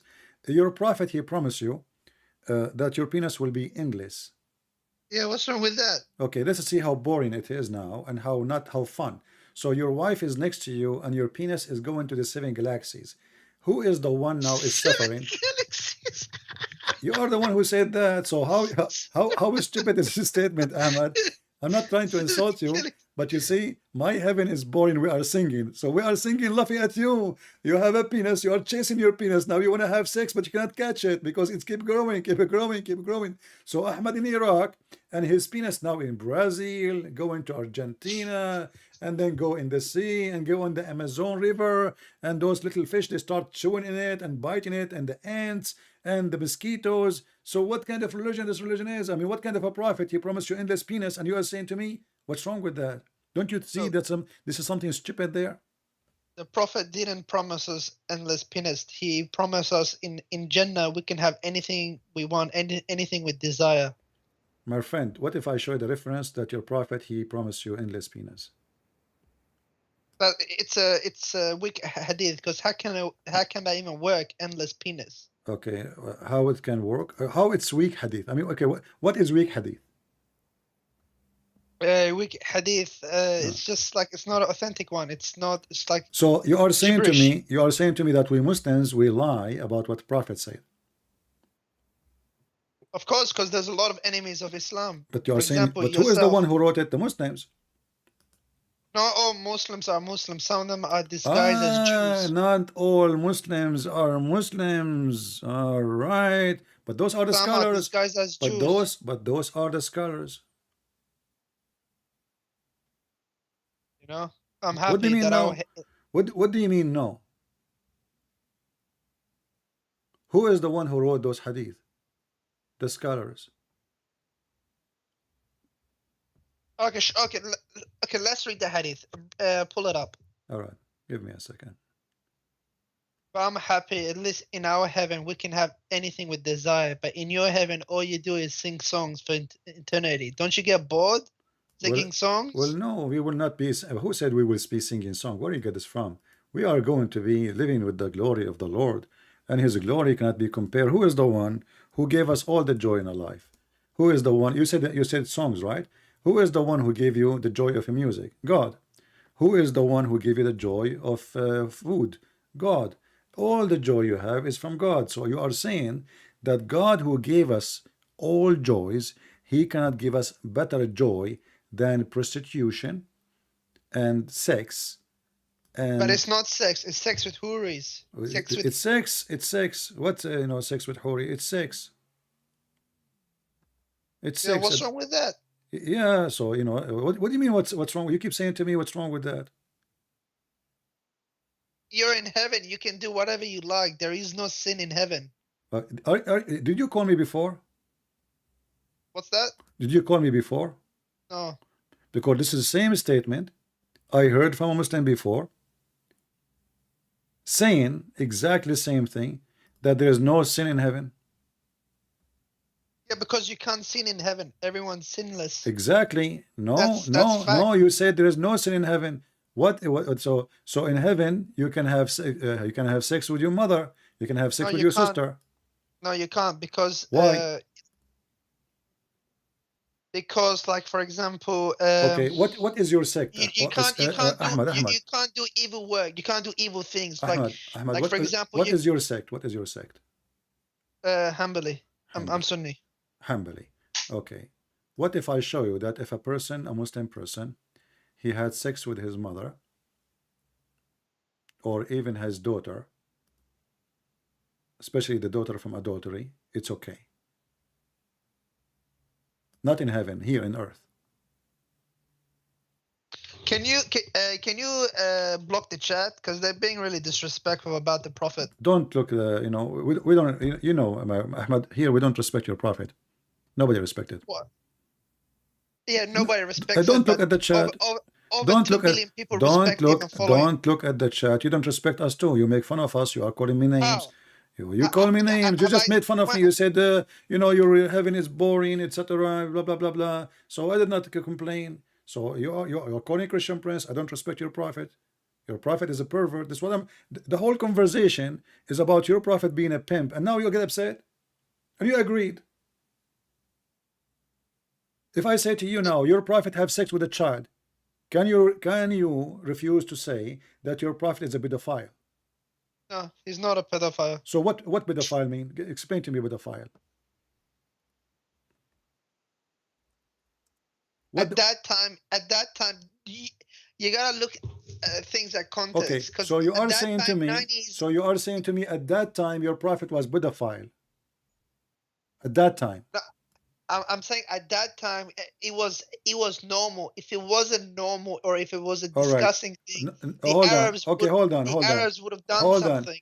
Or they would have wrote it down. Wait. Why a man at that time, at the age of 54, he go after a girl she is 6 years old at that time? That's because he wanted to bond the Muslims together. What Abu Bakr is already a Muslim. He believe in him. He's following him. You do not need to sleep with his daughter. And he have other daughter, older daughter. Why he did not go for the old one? Why he took the child? She's not a child. She's 9 She's years 6 years old. old. She's 6 At years that old. time, She is 6 years old. yeah, she's 6, but he consummated the marriage when she was 9. But he married her. Okay, from 6 to 9, he was molesting her from 6 to 9. Because she could No. not, you know, this is mean it was his private decision, not his God telling him at 9. He could not do it when she is 6. She will die. He will kill her. So he was molesting her until she is a little bit bigger, and then he raped her. It says he married her. He married her. Listen, he married her, not engaged. He married her at the age of 6. So okay, listen. at the age of 6, she was his wife. Don't you think if the Prophet did anything wrong to Aisha, she would have wrote it in hadith and would have said something? Okay, well, Aisha, she said many things about the Muhammad. You see, as an example, But Aisha has never said anything bad about him. You want to bet? Yeah, let's bet. Okay. Read with me this hadith. I will put it for you on screen. When he made the verses about any woman she can offer herself to the Prophet. You know that, right? Your Prophet, he made verses. About what? About women they can offer themselves so he can sleep with them, he can F them. Oh. Yeah, in the Quran. We will go for that then. But your Prophet wife, she said to Muhammad, I see that your Lord, he hastened for your sexual desire. Read with me carefully. Aisha, she said, being jealous of women who offer themselves to God messenger, I ask, does a woman offer herself, which means a woman have an honor? Only hookers, they do that. Okay. Then, do you have that on the screen? I can't see it. You will see it. It's going to come to you. Then when God the Most High sent down, you may defer any of them you wish and take yourself any you wish. And if you desire, you have set aside, no sin is chargeable to you. Quran chapter 33 verse 51 said, she said to Muhammad, it seemed to me that your Lord hastened to satisfy your desire. Do you see it? Yeah, Allah will do anything for Muhammad. Exactly. For Muhammad. What exactly he will do? He make him officially a big pimp, and he make a verses for him that Muslim women, they can offer themselves so they can sleep with the Prophet. And Aisha, she said, it looked like your God, he is just rushing to satisfy your penis desire. Astaghfirullah. Astaghfirullah, it's in front of you, and you agreed, and you just said to me, yes, the Prophet, Allah, he will not hesitate to do anything for him. To do what? To do what? The guy already have 13 wives. Why he need more women? What does have to do with God? When I asked you why he took Aisha, she said to make bond between Muslims, but those are just women. Oh, they are Muslims already. Any believing woman, she offer herself to the Prophet. To do what? To sleep with her. What does have to do with God? What does have to do with serving the religion? How that will serve anything? Women now, they are lying up in the front of Muhammad's house. They want to sleep with him. Why? Because if they sleep with him, they will have a free food forever. They will have a free housing, because now they are the women of the Prophet. They are his mistress. So your Prophet making verses about his sexual desire is additional proof that he is a false prophet. All cult leaders, they share two things. They want your money and your women. Okay, if he was a cult leader, how come he lived a poor life? How come he lived a humble life? What poor life? He lived the wives, my life. friend. What are you talking about? Your Prophet, he is have the fifth of every booty. What fifth? How many slaves Muhammad you have? How you are poor and how you can feed all those slaves? Imagine I have now 10 slave or servant. I don't want to call him slave. Servant in my house. That's mean I have to have 10 rooms and I have to have a lot of food for them. I cannot afford it. Even if the people now come to me says, I want to be your servant. I cannot support this person. You have to be rich. You are fooling yourself. He take the fifth of the booty. That's not true. Now listen. Prophet, he was a poor man. Okay. He was only eating dates and breads. He was what? He was only eating dates and bread. This is the only thing they have: date and bread and meat. What they have in Saudi Arabia? Banana. Like, do you think he go outside in the yard and he get a coconut? What's wrong with you? You know, they have only limited kind of food. You know, is either a date or milk or the goat meat. You know, that's it. And your prophet, he died, by the way, I was eating a goat, not a chicken, because there's no chicken. This is the proof that your prophet was a good guy. You are asking yourself a very simple question. Oh, you know what? I am going to believe in Muhammad. Why? I will give this is the question. Oh, now I have the answer. He was poor. Where do you get that he was poor? All of this is fabricated. The Muslims, they say that Muhammad, before he died, he borrowed he borrowed money from a Jewish guy next to him. But when Muhammad died, there's no Jews. He killed them all. It's a fabricated story. So, my friend, why God wanna make a verse saying any woman she wanna give herself to Muhammad to if her? And you said to me, yes, Allah will not hesitate to do that to Muhammad. Why Allah wanna do that? Okay, can I explain? All right. What I think this is like, for example, like if a girl, like if a woman, she's a widow, or she's poor, or she can't look after herself, she will offer herself to the prophet. So now the prophet, he will all of them, they are widows, right? But he did not say a widow. He said any believing women, she like to offer herself to the prophet. Believing, not a widow. Secondly, can you, as a Muslim, have the same privilege, or this is only privilege for Muhammad? This is only the privilege for the prophet. Why? I thought you want to help the widows now. How many widows Muhammad? How many widows? Look at your agenda. How funny it is, Ahmad. How many widows Muhammad he can have? And there is nobody speaking about. What would I say? It was widows. What about all the Muslims that do that to the widows? But Muhammad have unlimited. Muhammad have unlimited numbers of women. There's no limit. Yeah. Okay. Why you don't have unlimited too? Isn't he a Muslim like you? Is he above Islam? He's the last prophet. He's the last messenger. So what? A last prophet, but he don't follow his religion. Muhammad don't follow his religion. His religion says you can marry only 4. What kind of a prophet? He is the last one to follow what he say. He's above. He's above Allah. You know, exactly. He's your not God. Above Allah. Muhammad, above so you see what happened now? You prove to us that Muhammad is above Islam, above Allah, and he is the one who live as he wish. He fabricate his own law, and you Muslims, you have different law. So Muhammad have a law, you don't have the same law. So you have 2 religions. You have Islam for Muhammad and Islam for Muslims. Islam for Muhammad, unlimited sex, unlimited women, unlimited money, unlimited everything. He have no, even he can break the oath. He can lie. He can even have sex with his own wife's son. What do you think about a person? He go to his wife, the son of his wife, the wife of his son, and he flirt with her when the husband was not there.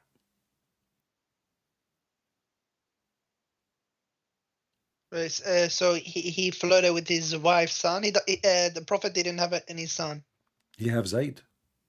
He's an adopted son. Exactly. Doesn't matter. Actually, that's what make it even more horrible. Because horrible. Because if I adopted you and I consider you my son, and then I betray you, I go to your house because I adopted you. That just shows his good character. That just shows what a good character he has to adopt. That shows that he adopted this person, so he can marry him to that girl, so he can sleep with her, and the wives will not complain why he is going there, or even the neighbors. That's what you think. That's what you think. No, it's not what I think. That's what happened. Did he flirt with the wife when the husband was not there? Not flirted, but he loved her, and that was after they got divorced. What if I show you the proof? You said he did not. You said he did not flirt. What if I show you the proof? The proof of what? That he flirt, and this is your story, and I believe he slept with her already. Not only he flirt. He didn't sleep. He didn't sleep with her. Okay, so but do you accept that he flirt for now? No, he didn't flirt. No, he didn't. He didn't. So what if I show you the, you know, the reference? What you would do? If I show you the reference in the front, if I show you the reference in the front of everybody, in front of your eyes, what you would do? You promise me to leave Islam if this is true? Listen, the Prophet, like, you don't know what's in his mind. Like some words, like you can't. You're a prophet. There's nothing in his mind because his mind is between his legs. He go to the wife when the husband is not there, and he flirt with the wife, even though she is married. And she is married to who? She is married to his adopted son. And why he's alone in the house with the women? Because simply this is adopted son. So he's like a father going inside the house when the husband is not there. So he allow himself to enter the house, flirt with the wife, and speaking to her so she can hear it, not in his heart. He made her hear it.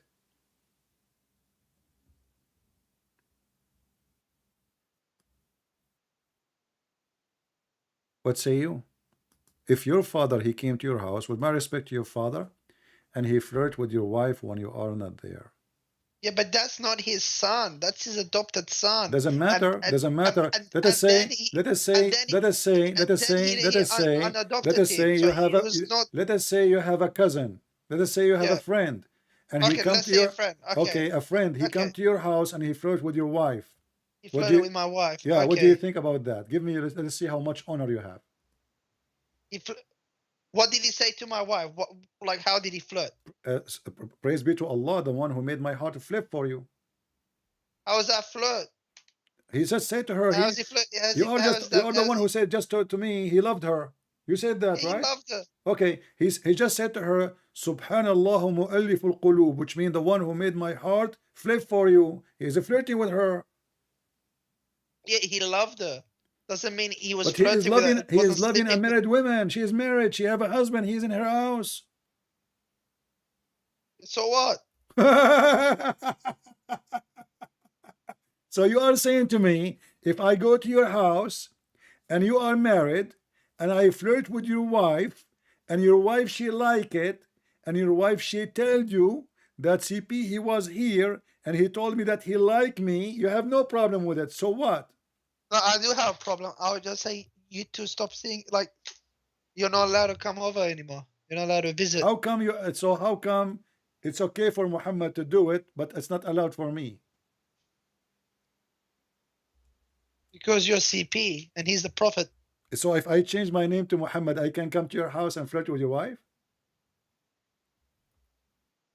He was not flirting. He was just saying that he was amazed by her beauty. She was really so he white. is not a flirting. He's looking at her ass. He like her ass. Wow, you have a nice ass. The wife of my son. MashaAllah, MashaAllah. Your ass is so beautiful. It's round. It's round like my table. So you are saying to us, look, guys, did you see? He was amazed with her beauty. A woman, she is married, and this is the decent prophet. He go to a married wife in the house of the husband. It doesn't matter who is this husband. And he flirt with the wife, and he made her hear him. And not only that, is it true that Zayd, at that night when he come home, he tried to sleep with Zainab, and then his penis is swell? I don't know about that. What if we prove it? That this is a miracle of Allah. He made the penis of Zayd swell because the prophet, he wished to have sex with Zainab, so Allah will not allow husband to sleep with her no more. So the guy, he take off his pant, his wife, she is laying down, she, ready for the position. The guy, he tried to touch it. Whoa, they start screaming because his penis is swell from pain. This is a miracle of the prophet of Allah and his God. The husband penis is swell. What if I show you the proof? I don't think it's. I think I heard.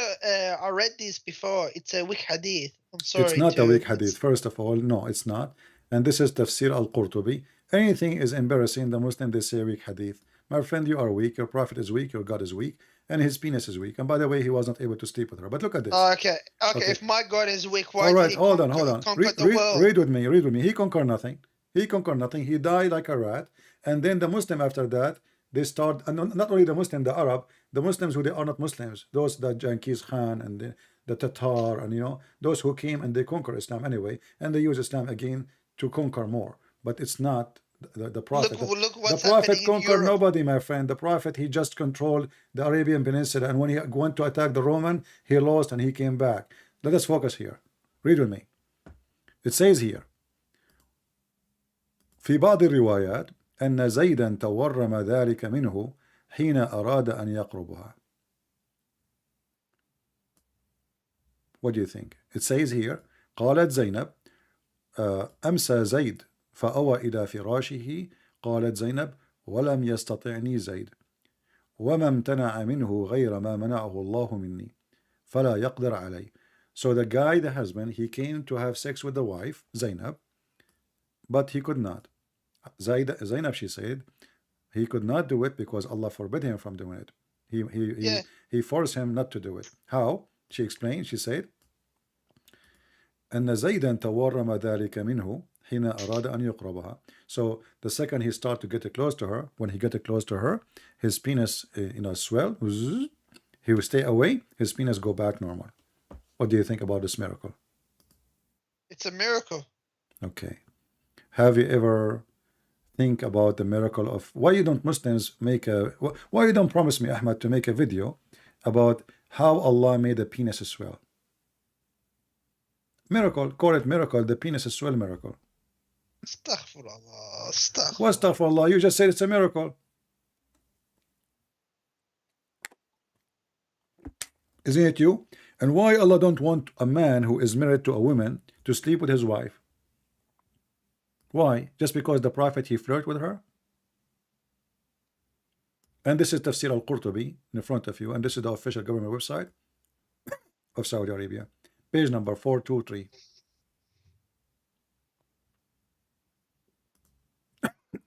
Listen. Listen. Do you think there's a relationship between the penis swell of Zayd and sexual disease? I'm thinking of a different case. I think Zainab, she have a sexual disease. Otherwise, why in the world this guy, his penis swell? Do you think really Allah will make the penis of the husband swell just because Muhammad liked the woman? Allah can do all things. Allah, he can do nothing. Here we go.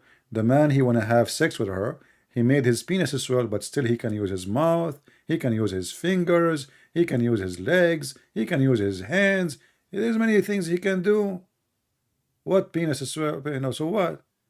Still all the parts is working. She's in his bed. She take off her panty. So what kind of God is God? While Jesus was making the blind see, your God making the penis swell? That is a miracle of God? Why you are laughing this? What it's you just agreed. While Jesus was doing those miracles, he was doing it through the power of God. He wasn't doing it on his the power own. of, let us say, the power of God, let us compare. So Jesus, according to you, he was doing it from the power of God. Muhammad, the power of the God of Muhammad is to go to the house of the husband when he is not there, and he flirt with the wife, and then make the penis of the husband swell. This is the prophet miracle, correct? The true miracle is the Quran. The Quran is true miracle? Yep. Okay, you speak Arabic. That's the biggest miracle. Okay, you speak Arabic, right? That's the biggest miracle. All right, this is the biggest miracle. Let us see how big it is. Where hail is coming from, Ahmad? It is better than any other miracles. Where hail coming from? Hell? Where hail coming from? Hail. I have no idea. You don't know where hail coming from? It's not. It's in a different dimension. You don't know where hail coming from. You never heard where hail coming from. No. What is your education, Ahmad? I'm not a scholar. I know, but did you go to school? Like, do you have high school? Do you have a degree? Anything? Yes, I finished it. I got my bachelor degrees. You have a bachelor degree, but you do not know how the hail is made. Like you mean hell or Hail, like the ice from the sky. Hail. Oh, hell. Sorry. I thought you meant heaven and hell. No, sorry, no, I thought not you meant hell. heaven and hell. Yeah, hail. Hell. Sorry. Right. Yeah. Okay. So where hail is Okay. coming from? It's from the sky, from the clouds. Okay. Is it true there is mountains in the sky and Allah He break hail from it? If is it true? What? There's mountains flying in the sky, mountain of ice, and Allah break from them hail. No. What if I show you that this is what it says? You speak Arabic, you have no excuse. This is chapter 24, verse number 43, and remember, you are the one who says to me. Hold on. The Quran is a chapter 20. miracle. Hold on. Chapter 24, verse 43. 43.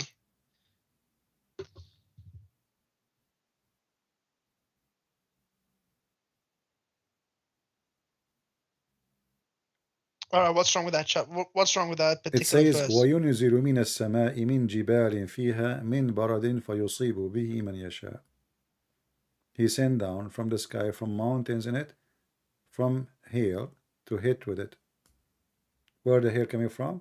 From the mountains, which is in the sky. It's a metaphor for heaven. It's a metaphor. Hold on. Where is the word metaphor? Metaphor for what? It says Jibal. Jibal is a metaphor now. Jibal mean mountains. Yeah, I know, but the mountain is a metaphor for heaven. Okay. How you know it's a metaphor? How you can confirm it's a metaphor? I have no problem. How you can confirm it's a metaphor?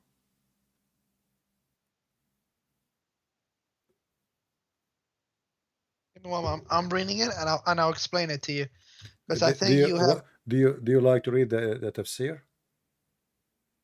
All right. Okay. Yeah. Pull up the tafsir. Okay. Here we go. What tafsir you like? Don't tell me Ibn Kathir, please. Ibn Kathir is good for me. It's good for you. Are you sure? Yep. Oh well, I wanted to show you other one, but sadly you choose Ibn Kathir, which I don't like really. But I will go to Ibn Kathir. But remember, you are the one who choose it now. Chapter 24, verse number 43.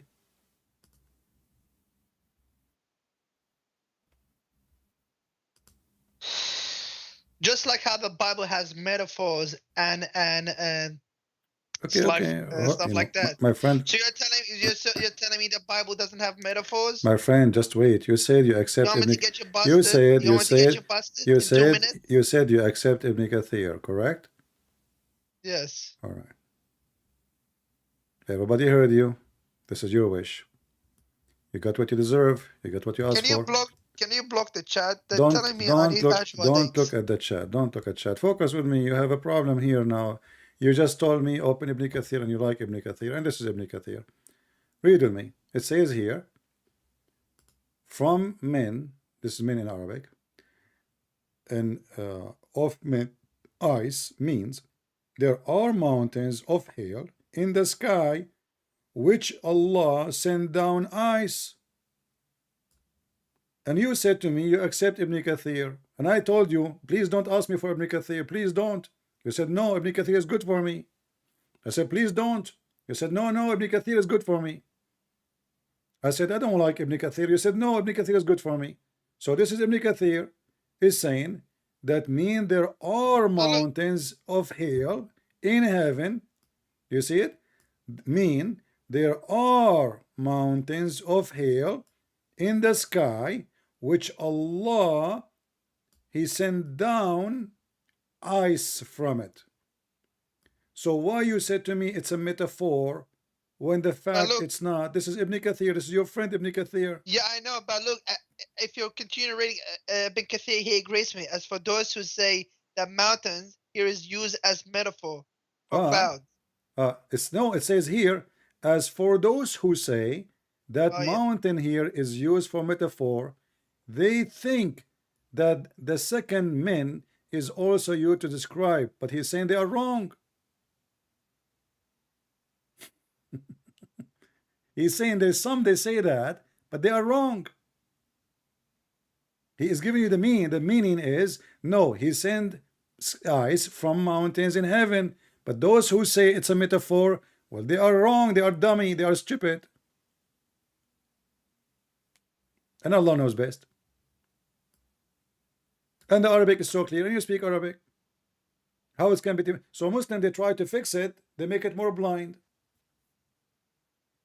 We can open Al-Qurtubi, we can open Al-Jalalain. Okay, open Jalalain. Okay, so Al-Jalalain now is better than Ibn Kathir? Not better, but he may have a different opinion. All right, let us see. You have different opinions, so Islam is religion of opinion. How you can follow this religion if you do not know except opinion? So everybody give his opinion, right? Okay, read, here we go. This is Al-Jalalain, and this one you said, okay, open Al-Jalalain. It says, he sent down from the heaven out of mountains, min jibalin, min extra, therein. So he sent what?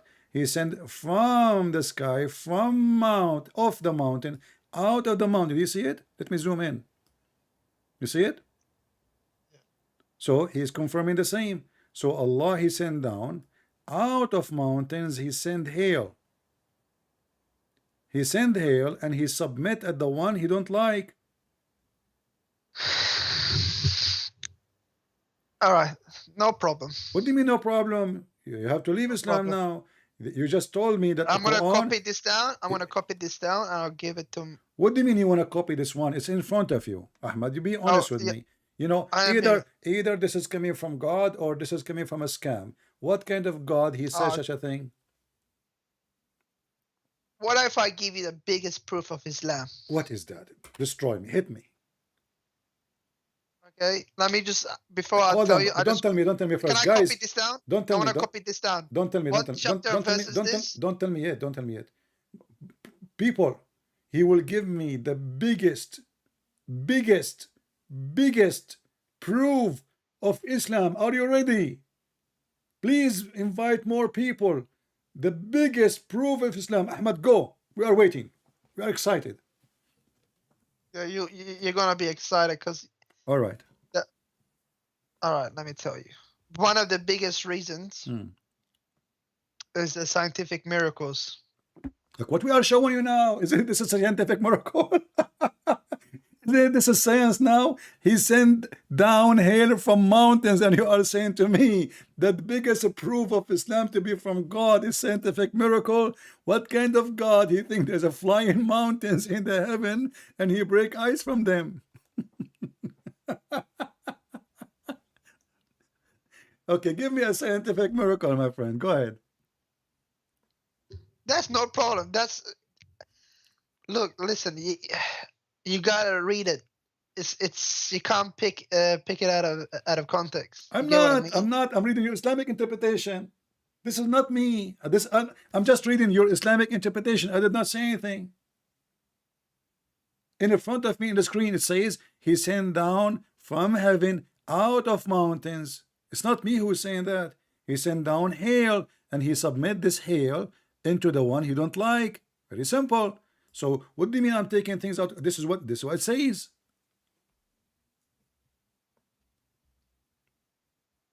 No problem. What do you mean no problem? What do you mean no problem? My friend, hold on. Well, you keep saying to me no problem, and a second ago you said to me the biggest proof of Islam is the scientific miracles, and then isn't it this is science? Isn't it this is science? It could be a metaphor. What metaphor? It could be a metaphor. Let me ask you. As long we are talking about storms, okay, is the thunder, the lightning, is it electricity? Electricity? Yeah. Yeah, it is. Okay. Your Quran say it's an angel. Show me proof. Chapter 13, verse number 13. And don't tell me I'm taking it out of context. Here we go. The thunder, this is an angel who is in charge of the cloud, driving them while constantly proclaiming he praise Allah. Do you see it? Yes, that is true. That is the unseen. Can you see the unseen? What do you mean the unseen? Can you see James? So now you agree. A second ago I asked you what is the thunder, you said lightning. Now you agree it's an angel. No, I agree with both because this is the unseen. What do you mean you agree with both? How he is an angel and he is a lighting? I ask you, is he electricity? You said, is it electricity? You said yes. But in your religion, the thunder, Mr. Thunder, is an angel. He is in charge of the cloud. He has 70,000 angels in his right side, and he has 70,000 angels in the left side. So when he moved his, and they asked the prophet, what about the fire we see? He said, this is his fire belt. He beat the cloud with it.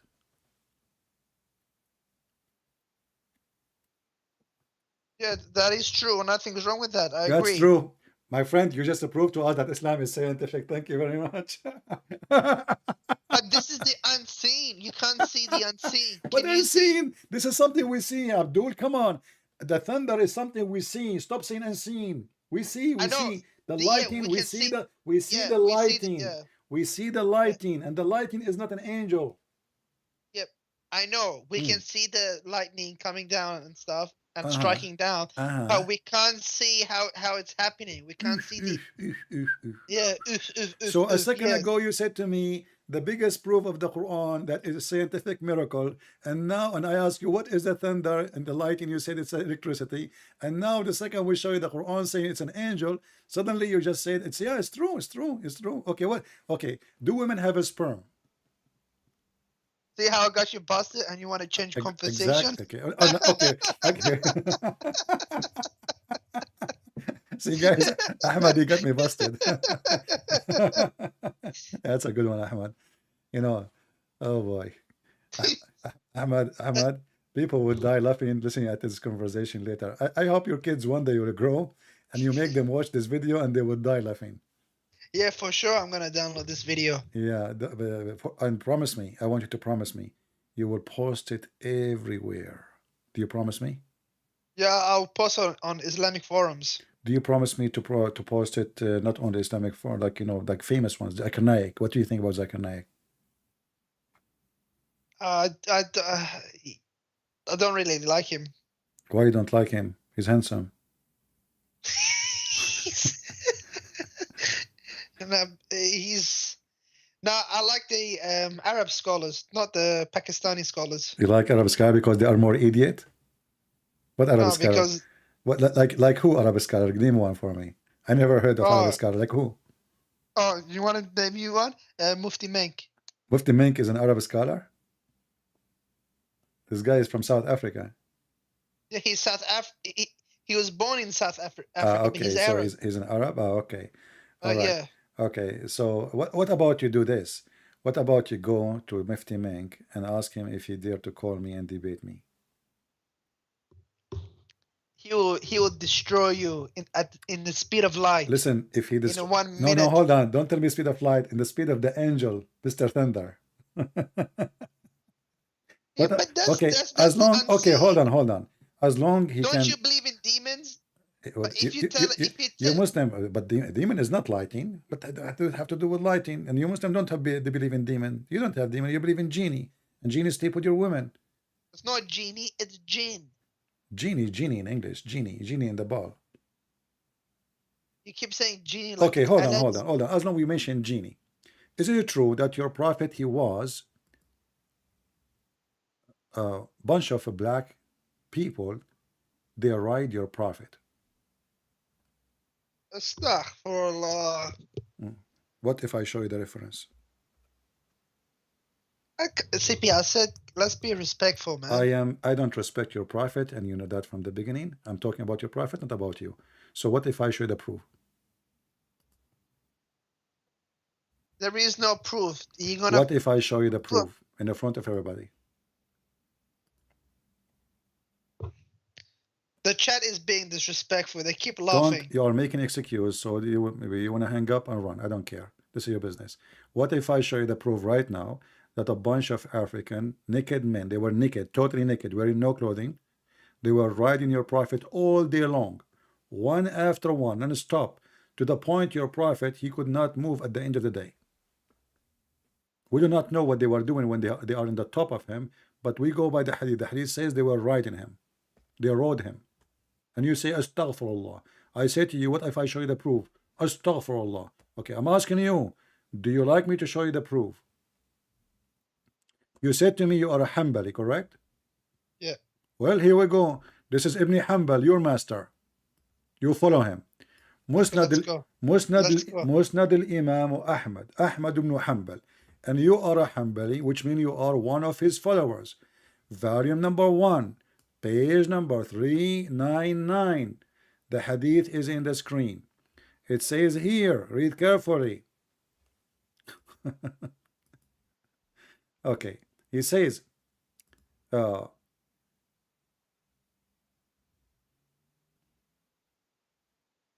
can you hide the chat? read.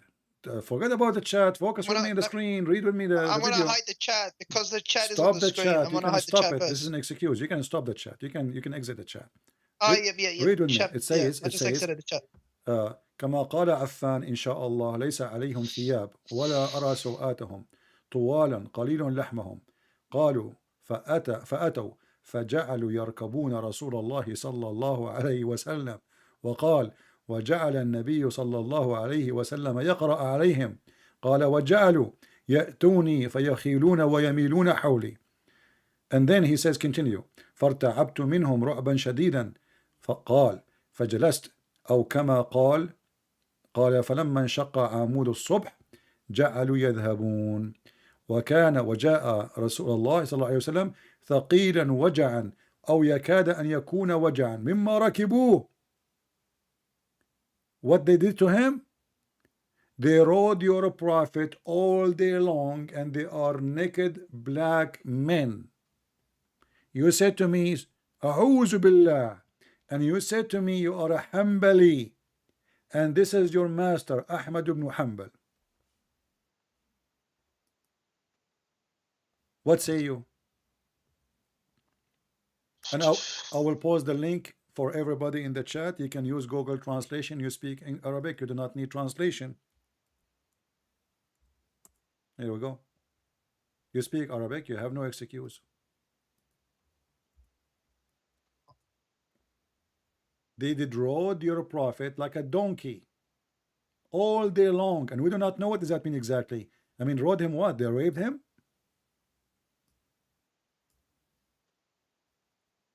Until he cannot even move and he have a lot of pain. They keep doing that all day, all night until the morning.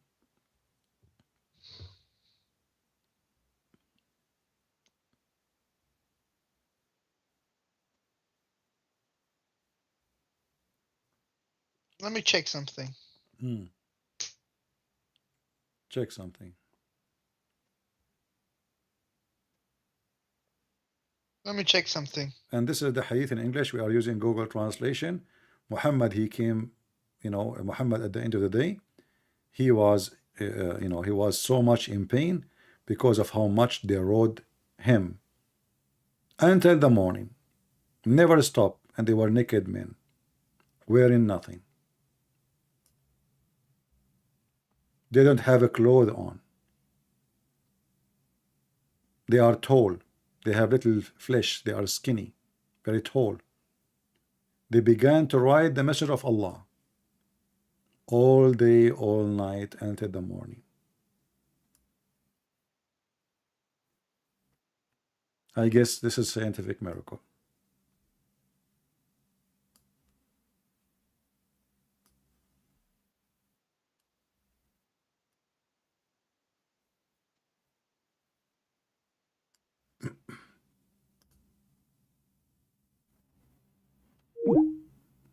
He hang up. He hang up. Ta ta ta ta ta ta ta ta ta. We guys, ladies and gentlemen, we will have a funeral house open between 9 to 11. Please send your flowers. Our brother Ahmad, he had a heart attack. He could not believe that his prophet been rode by a bunch of naked men. Amazing prophet, beautiful. They rode him all day long. And what make it more funny, he said that he is Hanbali. He is from the follower of this guy. He cannot deny him. He cannot say I don't follow him. This is Ahmad Ibn Hanbal. I asked him, what is your sect? He said, I am Hanbali.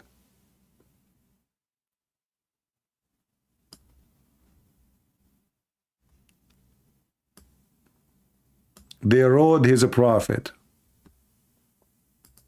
like a donkey.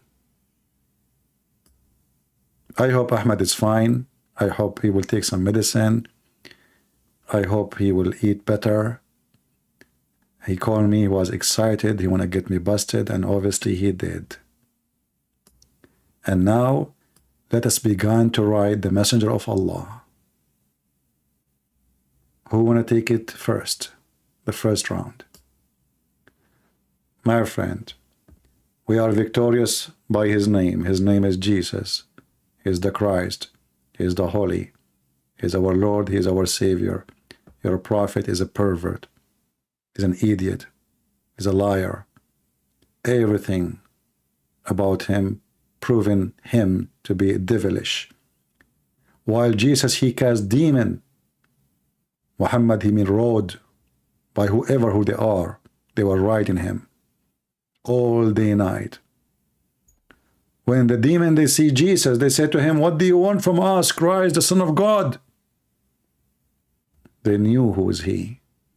He cast them as easy as saying a word. And they jump over the cliff. In the case of your prophet, they were riding him, and he was, it says here, he was reciting for them. He was reciting Quran, but nothing worked. His Quran is not working.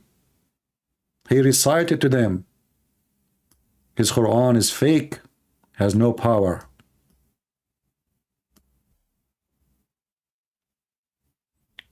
I want to say thank you for all of you. I hope you enjoyed this video. Don't forget to invite your friends. If you know a Muslim sheikh, you like to shake him here, tell him, be the man and challenge Christian Prince. And I guarantee you, he will have heart attack. The same as what happened to our friend Ahmad. Until we see you soon again, I think we have enough for today. Don't forget to download my videos. They are for free. And you can join us in Patreon. It's for free too. So you can be updated, because YouTube sometimes don't send notification for those who like to join us. If you know anyone, he claimed to be a sheikh or a scholar or something, he claimed to be big deal Muslim, with beard, without beard, we take them in any size, any color, any limitation, no condition. Challenge the Muhammadan to call, and you be the judge, and you will see why Islam is laughable, why Islam is useless, why they fear your humble brother, Christian Prince. Thank you all for being here. May the Lord bless you all, and this is your brother, Christian Prince, was serving you humbly for today. Christ is Lord. He is our Savior. In his name we have victory. In his name we cast demon. In his name we cast Muhammad, the evil man. Take care.